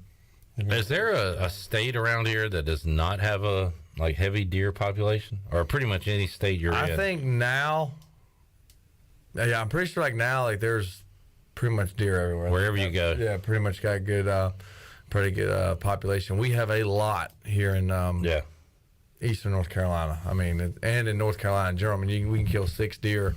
I think other places are limited to not 6. I can't put you an exact number, but I don't think it's as. And it's very easier. You can pretty much go to Walmart and buy your hunting license and getting your tags. Everywhere else, kind of lottery systems sometimes, or drawings for tags and things like that. So we've got it made here. Only one of my front ends have been ruined by a deer to this point, knock on wood, which is kind of a miracle considering where I live and how many I see and I have to slow down for. Luckily, when the fields get cut, you can kind of see them starting to run. Yeah. So that's a good thing, because I am on a road where there are some trees, but a lot of it is just fields. So once they get cut, you can see them coming. Knock on wood, I haven't hit a deer for sure. I'm like, did you slam on brakes, or did you just kind of I didn't have a chance the time I saw it, because I was driving in on a road where it was woods. It was just road, a little bit of a bank, whatever, and then straight woods. So shot out, and it was a little fella too, and it did a lot of damage. Yeah. So I didn't have a chance to do anything really. I had one do a triple somersault off the hood of my car. I saw him. It was on the side of the road, and I was slowing down because I was afraid he was going to run out in front of me, and like an idiot, I thought honking the horn was going to scare him off the side of the road. It did. It just in the opposite direction. He went into my car instead of going the other way, and did a triple somersault and ran away. It didn't kill him. You had slowed down enough. I think when I saw him initially, I was going about 55. I slowed down to about 35, and so I hit him probably about going maybe 30 miles an hour by the time I hit him. But he did a number on my car. I had deer fur all in my headlights, and dented the front of my hood and all that good stuff. But I don't know if that deer survived, but he sure did look really weird doing a triple somersault off the hood of my car. They're pretty acrobatic. He's got a lot of what's the opposite of field cred? Woods cred, not street cred. Yeah, after getting hit by a car, for sure. Let me tell you about this white car. It's like 50 Cent, he gets shot, and you'd think that they would know honking the horn is only going to make me run into the car instead of going the other way. Because I was thinking, if you see an animal on the side of the road, like a dog on the side of the road, you honk your horn, the dog runs away. Well, I thought, why can't you do that with a deer? Bryce, you ever thought of taking a car horn in the woods and honking it, and then the deer will run right up to you? I never thought of that. I might need to give that a whirl. I mean, just try it. I don't know if the deer was the idiot or if it was just me or if it was a combination of both, but he sure did run right into my car. There you go. All right. All right, back to the bye week, because we're not on Pirate Radio Outdoors yet. Right. We took a little detour there. So what is it sounds like, Bryce, this week is important for younger guys that hadn't had a lot of play time. Is that what you remember? Yeah, definitely. We the older guys, or I guess starters, we're calling, because we got freshmen who are starting, so it won't make any sense. So starters, you'll go through your main stuff, and it's definitely lighter on the guys who are playing right now, which is nice. You can kind of hang out, and then the younger guys have an opportunity to run through the plays and kind of, I guess you can call it like a really mini spring ball, and just get the groove back and understand the offense again, and sort of kind of prove yourself to the coaches, saying, look, I still got it, and that still understand the offense or defense. So it's a nice time for bye weeks, because it is lighter for the guys who are playing, who have been banged up, and it's enjoyable to watch the younger guys get more reps, and you kind of help them out and things like that. So bye weeks are definitely a good time. Yeah, and as they play, like, so when you did that hunting, was that on like a weekend? Was that like, yeah, that would be. You filled your Saturday with hunting rather than football? Mm-hmm. Okay. Yeah. So, and then you're right back to work, I guess, the next, because you always have practice on Sunday, right? Yeah. So, back to work at it. And of course, East Carolina will play on a Friday.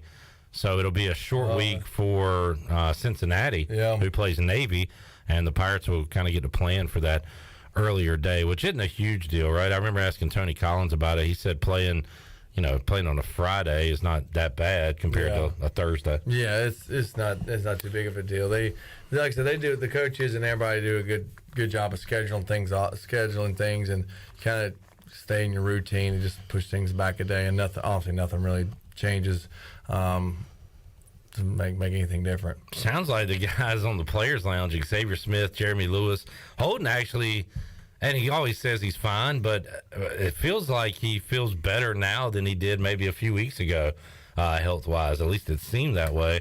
But like Xavier Smith and Jeremy Lewis, asked Jeremy, I was like, man, 3 in a row, like, does any part of you just kind of want to keep playing and get back out there, or do you need this bye week? And he was like, well, I wouldn't say I need the bye week, but I'm going to take it if they give it to me. Right. One of those things. Yeah, I guess you want to keep the momentum going, keep the groove alive.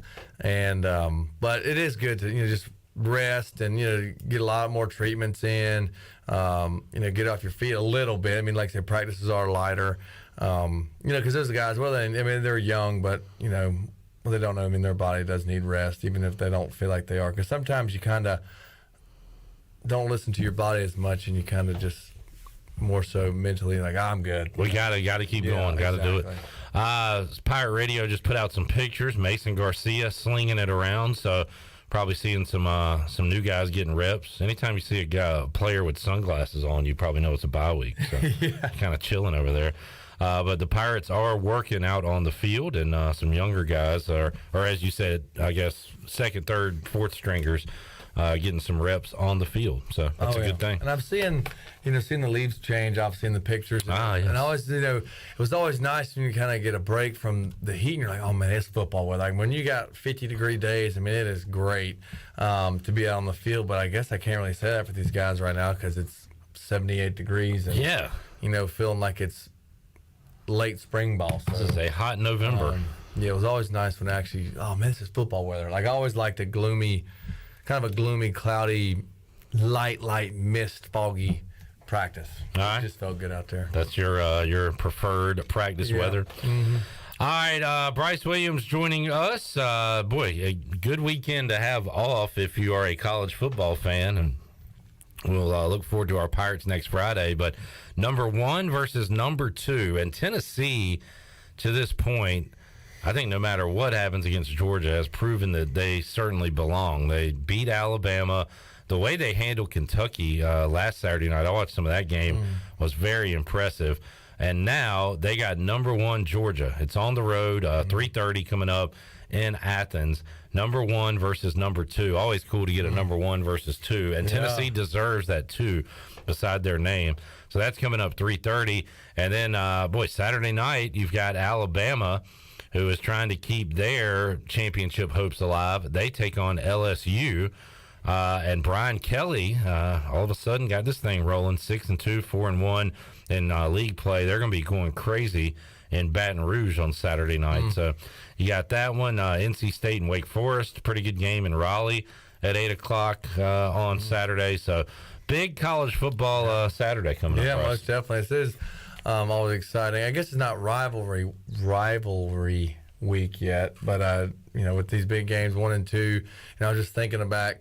I saw something on, but Aaron Murray, posted something about the Georgia-Florida game and getting toward just when those big SEC matchups come, and you just imagine a football stadium and how many people are there. I can't imagine that atmosphere. So I'm assuming, is it Sanford Stadium in Athens? What that's going to be. It's going to be split red and orange, I'm sure. Aaron Murray was the answer to a trivia question recently at Sports Trivia. It was basically, who is this guy? And I just showed him in his Georgia uniform. Oh, nice. And teams had to recall that name from years ago. Looking at the American this week, I got Tulane on major upset alert. Look ahead action, because Tulane's got UCF, SMU, I think Cincinnati, so some big games coming up. They might look ahead of Tulsa. So watch out, Tulane. South Florida is at Temple, as Jeff Charles said. Something's got to give in that one. 0-4 versus 0-4 in that matchup, Bryce. UCF back in the top 25, and they take on Memphis. That's kind of a scary game for the Knights. They're coming up 3:30 on ESPN2. Navy gets to get their legs chipped by, Cincinnati gets their legs chipped by Navy for a full Saturday before they take on ECU. That's 4 o'clock in Cincinnati. And then Houston at SMU. If you're looking for that game, it'll be on the NFL Network.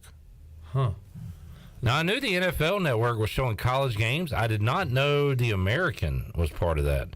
So does that mean ECU and Temple could be on the NFL Network the last week of the season, perhaps? I don't know. But anyway, Houston at SMU. And we want SMU to win that game to give Houston their second loss. We need more 2-loss teams, and then just have East Carolina take care of business. So the road is still there for the Pirates, Bryce. Yeah, to get in a conference championship. Oh yeah, and I guess the conference championship is probably more important, I think, being ranked, in my opinion. That would be exciting to be in the be in the running for that. I guess we have to obviously win out. I'm assuming how the cards would play out. Got to win out. Yeah, so got to win out to do that, and I guess if we were to win out, would we actually have an opportunity for like a home conference game? Is that? I mean, a home championship game. That would take a lot at this point. Yeah. A whole lot. Well, yeah, but either way, playing for a conference championship would be awesome. We obviously have good momentum with the team. Things seem to be going our way. I mean, to win 3 in a row is huge. So that would be quite exciting to have them compete for a conference championship, because we haven't done that in a long time. In a long, long time. Bryce, question from Zach: who was the toughest guy you had to block in the NFL? A lot of them were tough. I remember Chris Long was a pretty. He was looking into his eyes on goal line is pretty intimidating. But Chris Long, is he one of the players that won Super Bowl with multiple teams? I think so. Yeah. Eagles and Rams. Who did you say, Chandler? For Patriots. Patriots and Eagles. Eagles. Okay. Yeah, probably Chris Long is one that comes to mind. He was in that 4-point stance, and I mean, he looked like a dog ready to bite or something. But hey, I held my own, so it was good. You held your own. Yeah, that's what matters. Because it's funny, I'm like, God, these guys are so big, but then I'm like, wait, I'm 260, so I'm big too. I'm big. I might be wrong, but is he the one with like the arm sleeves, tattoos? Yeah, he's tatted up. Like tatted up. He's tatted up all over. Good personality, funny guy. Yeah, he was a good he was cool to meet when I was with the Patriots. One of the two Howie Long sons. Yeah. The two Howie Long sons. Bryce would go in the mirror and say, "You're big too." Yeah. You're big. Like on Cool Running when they look at each other in the mirror. What a reference. You're a Cool Runnings guy? Oh, yeah. I haven't seen that movie in ages. Yeah. Chandler's probably... What? Okay, have you heard of the movie Cool Runnings? No, I have not. Never. What sport do you think that is? Yeah. Cool Runnings. So they're cool. I almost want to bet. So he is not going to get it. I would say no. But Cool Runnings? All right, cool. Cool Runnings. Hockey. Okay, good guess. Yeah, You're on the right track. Blades are kind of in the... Anka. Yeah, man. You dead yet? What? No, man. You? No, man. So it was about a Jamaican blank team in the Olympics. Winter sport. I'm freezing my Rastafarian ninis off. Is it bobsledding? Yes. Yeah. Jamaican bobsled team. With a classic performance by John Candy. It's Cool good. It's Runnings. a good movie. Great movie. All right. Yeah. I love when we get talking sports movies. Feel the rhythm. Feel the rhyme. Yeah, he's got the lucky egg. Something. It's bobsled time. Mike P said college football games on NFL Network. What's next? Games on Facebook? Well, Mike, we already been there, buddy. Yeah. Been there, done that. Mm-hmm. Little Facebook action. Time. Bill. Johnny says we need Houston to win. SMU has 2 losses and we don't play them. The Pirates win against Houston. We give them the tiebreaker. All right, Johnny.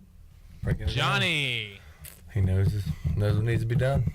All right, we'll go with your path. Yeah. How about either result? I'm fine with. But Johnny knows what he's talking about. Yeah. Johnny knows.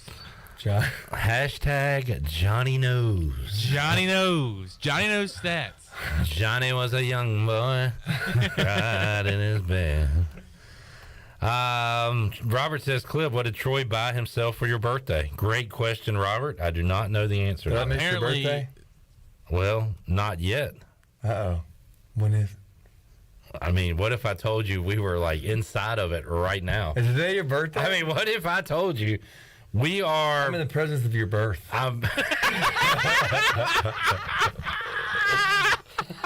The presence of your birth. That's gross. Who was in the room? My mom, my mom, of course. Yeah. My father, the doctor, and Bryce Williams. Bryce Williams. Yeah. Dang. Yeah. That little baby gonna be fat. Crap. That's a fat-headed baby. That's a big baby. So today's your birthday. Correct. Well, happy birthday, Clip. You know what? Thank you, Bryce. Happy means birthday. a lot. I'm fortunate to be on your birthday. Yeah. Yeah. You're on your birthday. I got to pick my guests for my birthday show. I said, give me Jeff Charles, give me Mully, Malcolm, love those guys, and give me a Bryce Williams. There we go. There we go. What'd you get for your birthday? So far, Cookies? I'm coming up. Oh, whoops.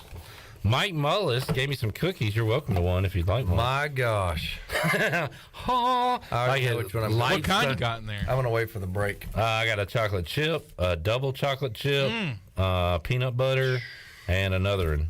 Yep, one of those will be I'm gone. going to just save one for my daughter. Oh, which one do you think she'll want? I won't eat it. Can we save? Wait, no, because which one do you want? I'd rather your daughter be happy. Well, just pick one. Either one I'm going to like, but I want her to know. You already know what she likes. I'll choose whatever she doesn't. I would prefer one of these stay. Okay, that's why chocolate chip macadamia, and I'll do that. But only one of them. You can have one of those. Oh, okay. I'm saying I prefer one of those two. Okay. To take home. All right, right on. All right, good call. Thanks, Mike. That's how you compromise people. Exactly. So what did you say? You get anything for your birthday or no? Right now I got cookies. I'm dropping by my parents' house on the way home. My mom made me one of my favorite as a kid, some chicken casserole. So I'm gonna pick that up. Man. I'm looking forward to that. That's nice. You don't have to cook on your birthday. Yep. I got I cooked last night. I cooked some breakfast. It was really that good. looked really good. I haven't done breakfast for dinner in a long time. It was sausage. I'm gonna show you. Got some hot sausage, some spicy sausage that was really, really good. And anyway, take us to break, Shirley. So you're a big breakfast for dinner fan. Big time. So I had the sausage. They look more like balls than patties. Crazy. So, but I got some nice eggs. Some of the best eggs I've ever cooked. Some nice gravy going and a little bit of biscuits. So, man, tell you what, I was eating good in the neighborhood last night. Sir. All right, let's take a break. We'll come back. We'll go Pirate Radio Outdoors with Bryce Williams after this.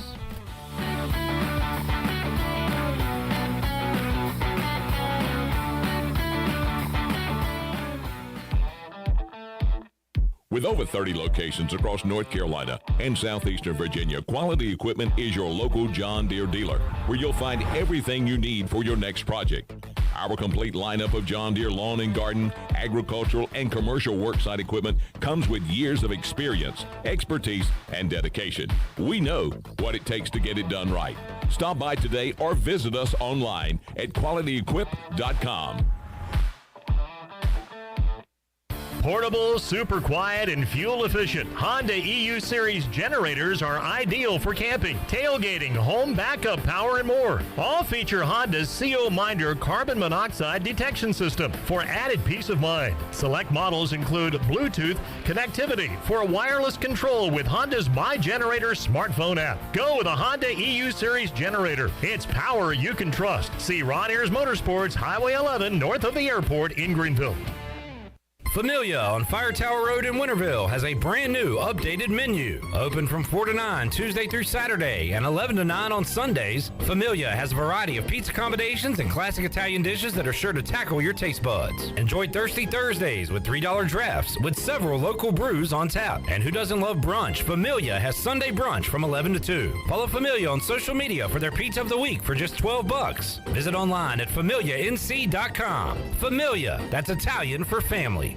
All anniversaries are special, but because it's Bostic Sugg Furniture's 85th anniversary extravaganza, we packed a lot into our big extravaganza with not one, not two, but 3 ways to save. Extra 10% off, plus 1937 local delivery, plus 6 months special financing on all in-stock and custom orders. Change your mattress, change your life, and get 48 months special financing during the big 85th anniversary extravaganza on now at Bostic Sugg Furniture.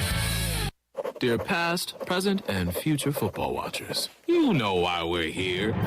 The football season is back! Woo! That means those pregame barbecues with an ice-cold Pepsi?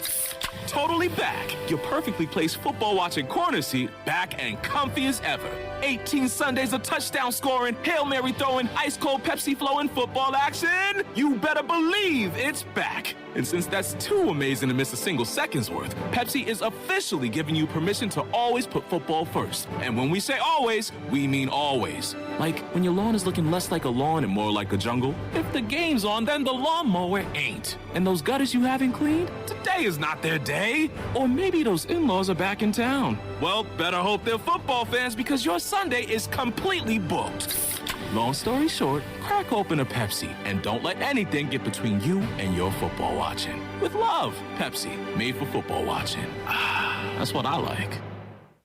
The Angus Grill is your premier spot for the best burgers, cheesesteaks, and brisket sandwiches around. Join us for our unmatched variety of burger combinations, from the mushroom bacon Swiss burger to the jalapeno popper burger to the original Angus classic. Pair that burger with our amazing onion rings, tots, fries, or sweet potato fries. Angus Grill, with 4 amazing locations in eastern North Carolina, including Winterville near Pitt Community College, on Jarvis Street in uptown Greenville, and on Statensburg Road near the hospital. It's the best burger around, guaranteed. Hey Pirate Nation, this is Amanda Houston, and when it came time to make the game-winning play for relaxation at our house, I made the right call to Jamie Lang and Carolina Hardscapes. Jamie and his team built the backyard oasis of our dreams with a beautiful custom paver patio, outdoor lighting, and fireplace. Make your backyard incredible and call Carolina Hardscapes today at 364-1201 or visit their showroom on Fire Tower Road across from Bostic Sugg. Go Pirates! Pirate Radio. And you write that down, because when you're at East Carolina, you go for it every time. Or you don't coach at East Carolina, you don't come to East Carolina, you don't play at East Carolina with a weak heart. Write it! The voice of the Pirate Nation.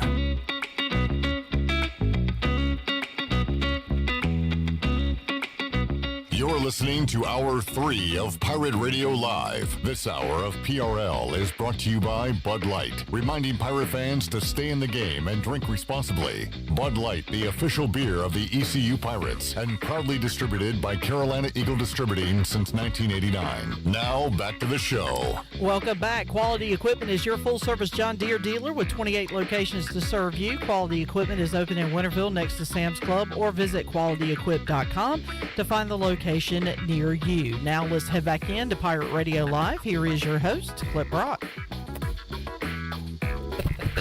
Back with you on Pirate Radio Live. Here on a Super Tuesday. Charlie Rhodes, Chandler Honeycutt, Bryce Williams. Chandler and I did a little cougar hunting last week. And the cougar found us in the form of Shirley Rhodes mauling Chandler. You got any scars, battle scars? You know how I got these scars? No, I got to get a little bruise on my ankle where I hit a rock on my way down. There was I still got a little bandage on my finger. Got scratched up by a little twig when I hit the ground. You didn't fall down a ravine? No, I didn't fall down a ravine. But, I mean, she got me pretty good, man. I ain't going to lie. But, I mean, hey, look, I'm blessed because it could have been a lot worse. Cougars are crazy. Especially this one. Especially them spotted ones. Those spotted Carolina Cougars. Oh, yeah. Well, I didn't know she was spotted. She was spotted. Rare breed. She spotted us. Rare breed. All right, let's go Pirate Radio Outdoors with Bryce Williams. Find out. Who was that? Not me. Oh, yeah, that was weird. That sounded pretty good. Yeah. What you got going on, Bryce? Well, I was fortunate enough to get out on the boat with my buddy on Sunday, and we went trout fishing. Was his target species, and I always talk about hello, and I talk about catching trout 20 inches or bigger. It's pretty good accomplishment. It's a good thing because obviously there's not that many compared to what there are less than 20. But fortunately enough, I had a really good day. Ended up catching several trout, but then was able to get one on that was 21 inches fatty. Fat one. I can show you the picture, I guess. And then my buddy, he was fishing topwater all day because it was cloudy. So you want topwater, pretty. Depending on the water temperature, things like that. And if it's cloudy, topwater bites pretty good. Well, he fished it all day. Well, he caught his biggest trout ever on topwater. But he's caught bigger trout, but this is his biggest topwater trout at 26 inches, which the citation's 25 inches. So that just pretty much solidified the day, and we were pretty much content, but we kept fishing and continued to catch more trout. But it was a good day on the water. Temperatures were nice. We got out of the wind, so it was really good to be on the water and hopefully be in the water this weekend, or in the woods. I haven't quite killed a deer yet.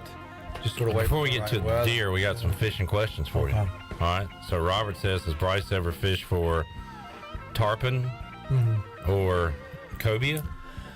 We did. Well, we caught some cobia this summer off the beach, so that was cool. That was my first time really landing cobia, so that's a fun fish to catch. We were just live baiting with some pogies, and then I did like a tarpon fishing outside of like Washington and stuff when they were in, but I think tarpon are pretty difficult to hook and whatnot, so we didn't land any there. But my buddy, he hooked into them, which is pretty cool to think. I always think of tarpon being down in the Keys and Florida and stuff, but it's fun, cool to think that they come up in the Pamlico. But I guess you could say I fished for them once. Really just dead baiting, but maybe that can be on the bucket list this summer and stuff. But it's hard because bull drummer, you can catch bull drum a little easier than can a tarpon, but it would be awesome to catch a tarpon. But to answer his question, yes, I've caught cobia, and then I guess I have fished for tarpon, but never caught one. All right, Michael says, have you ever caught black drum or wahoo in the Outer Banks?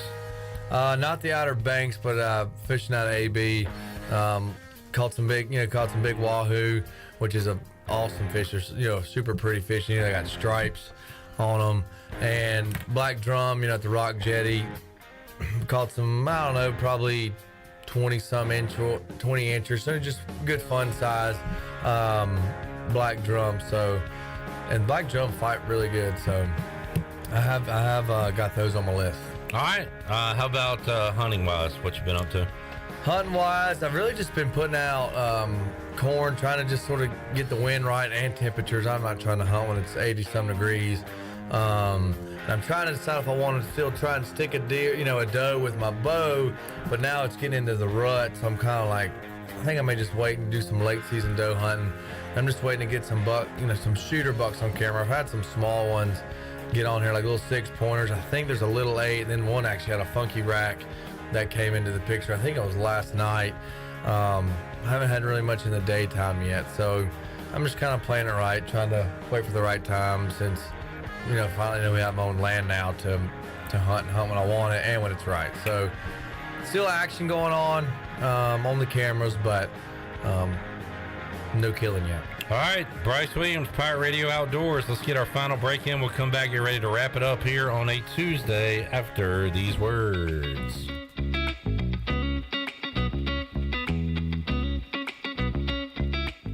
Here today with Jeff Stein from Brown & Wood. Jeff, how's the service department? Service is going great. Like I told you before, 2022 is a year of the customer. We've been voted #1 dealership in Greenville for 3 years in a row, and there's a reason why. For service, we still offer free pickup and drop-off, so we're trying to make it super convenient for the customer. And right now, our customers are repairing their vehicles more than ever. How can people make a service appointment? They can go to brownwood.net or dial 355-6080.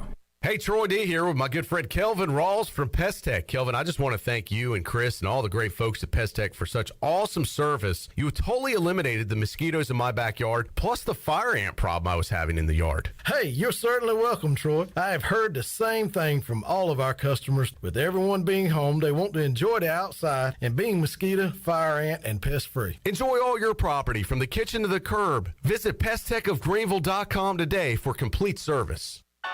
Flight by Yingling. It's the next generation of light beer. For those who don't follow trends, but craft them. Flight by Yingling is 12 ounces of uncompromised refreshment from America's oldest brewery. With only 2.6 grams of carbs and 95 calories, this is premium refreshment 6 generations in the making. Don't just raise a glass, raise the bar. Flight by Yingling. Available wherever beer is sold. DG Yingling & Son Incorporated, Pottsville, Pennsylvania. Please enjoy responsibly. Hey Pirate Nation, this is Holt Nailers for my friends at ArcPoint Labs. Just as I trust my teammates, you can trust ArcPoint Labs to give you quick and accurate results for your laboratory testing needs. ArcPoint Labs provides insights and solutions to enable individuals, businesses, and communities to make informed decisions on their health, safety, and well-being. Visit any of the 6 Eastern North Carolina ArcPoint Labs locations or go to arcpointlabs.com. Go Pirates! Hello, Pirate Nation. This is Jamie Cuccinella, inviting you and your family to come by Cuccinella's Pizzeria and Italian Ice. Cuccinella's has been serving our special family recipe New York-style pizza since 1932. We think you'll taste the difference in just one bite. When you come in for a pie, don't forget to try our house-made Italian ice or gelato. We make small batches every day from scratch with all fresh ingredients. Cuccinella's on Old Tar Road in Winterville and a new location coming soon to Uptown Greenville. Temperatures are in the low 30s at 10 a.m., increasing sharply to 75 degrees by 1 p.m., and then dropping into the teens by 10 p.m. So before you go to work, put on some gloves, pack some shorts, and a parka. That should cover you for the day. Your heating and cooling take a beating. Guarantee your system is ready when you need it. Call Delcor. Buy a new train system and make no payments until 2023. It's hard to stop a train. With inflation and high gas prices, you don't need another payment. So buy this month and make no payments until 2023. Delcor, the service professionals. It's bow time. Why are Bojangles Chicken Supremes called Supremes?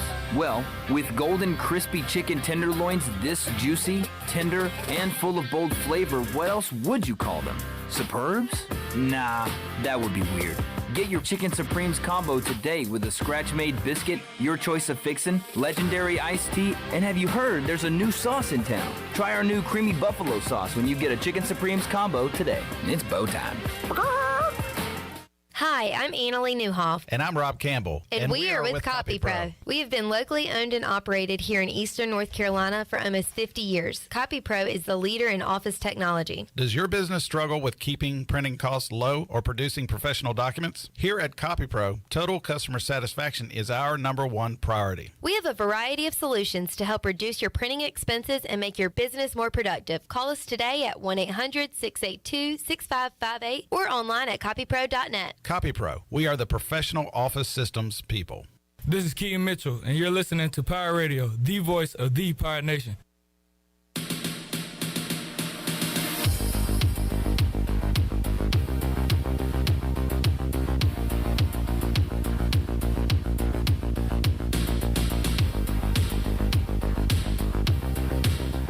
You're listening to Hour 3 of Pirate Radio Live. This hour of PRL is brought to you by Bud Light, reminding Pirate fans to stay in the game and drink responsibly. Bud Light, the official beer of the ECU Pirates, and proudly distributed by Carolina Eagle Distributing since 1989. Now, back to the show. Welcome back, and taking a look at your stock market report for today. The Dow was down 79 points at 32,653. NASDAQ was down 97 at 10,890, and the S&P was down 15 at 3,856. That's your Wells Fargo Advisors financial report For a personal look into investing, call Wells Fargo Advisors today at 756-6900 in Greenville. Wells Fargo Advisors, LLC, member SIPC. Now back to the show. Here's Clip. All right, maybe I should keep the show going and see if we can get more cookies. Bob Braxton has dropped us off some awesome cookies, so we are ready to go. Bob also told a story, Bryce, that we're talking about a car hitting a deer. He hit a deer, but he hit it while he was running. Yeah, and went toe-to-toe with the doe. Sheesh. And what a story. He's the one standing. And he survived to tell it about it. But thank you for the cookies. That's awesome. Yeah, thanks. All right. Well, Bryce, we'll have a good bye week. Thanks. Get some hunting in like you did when you were a player. Mm-hmm. And we'll come back and talk Cincinnati next week with you. All right. All right, Shirley, Chan Man, we'll see you fine folks Wednesday, 3 o'clock on an all-new edition of Pirate Radio Live. So long, everybody. Thanks for listening to Pirate Radio Live, an exclusive presentation of the voice of the Pirate Nation. This is Pirate Radio, WGHB Farmville, 1250 and 92.7 FM Greenville, WDLX.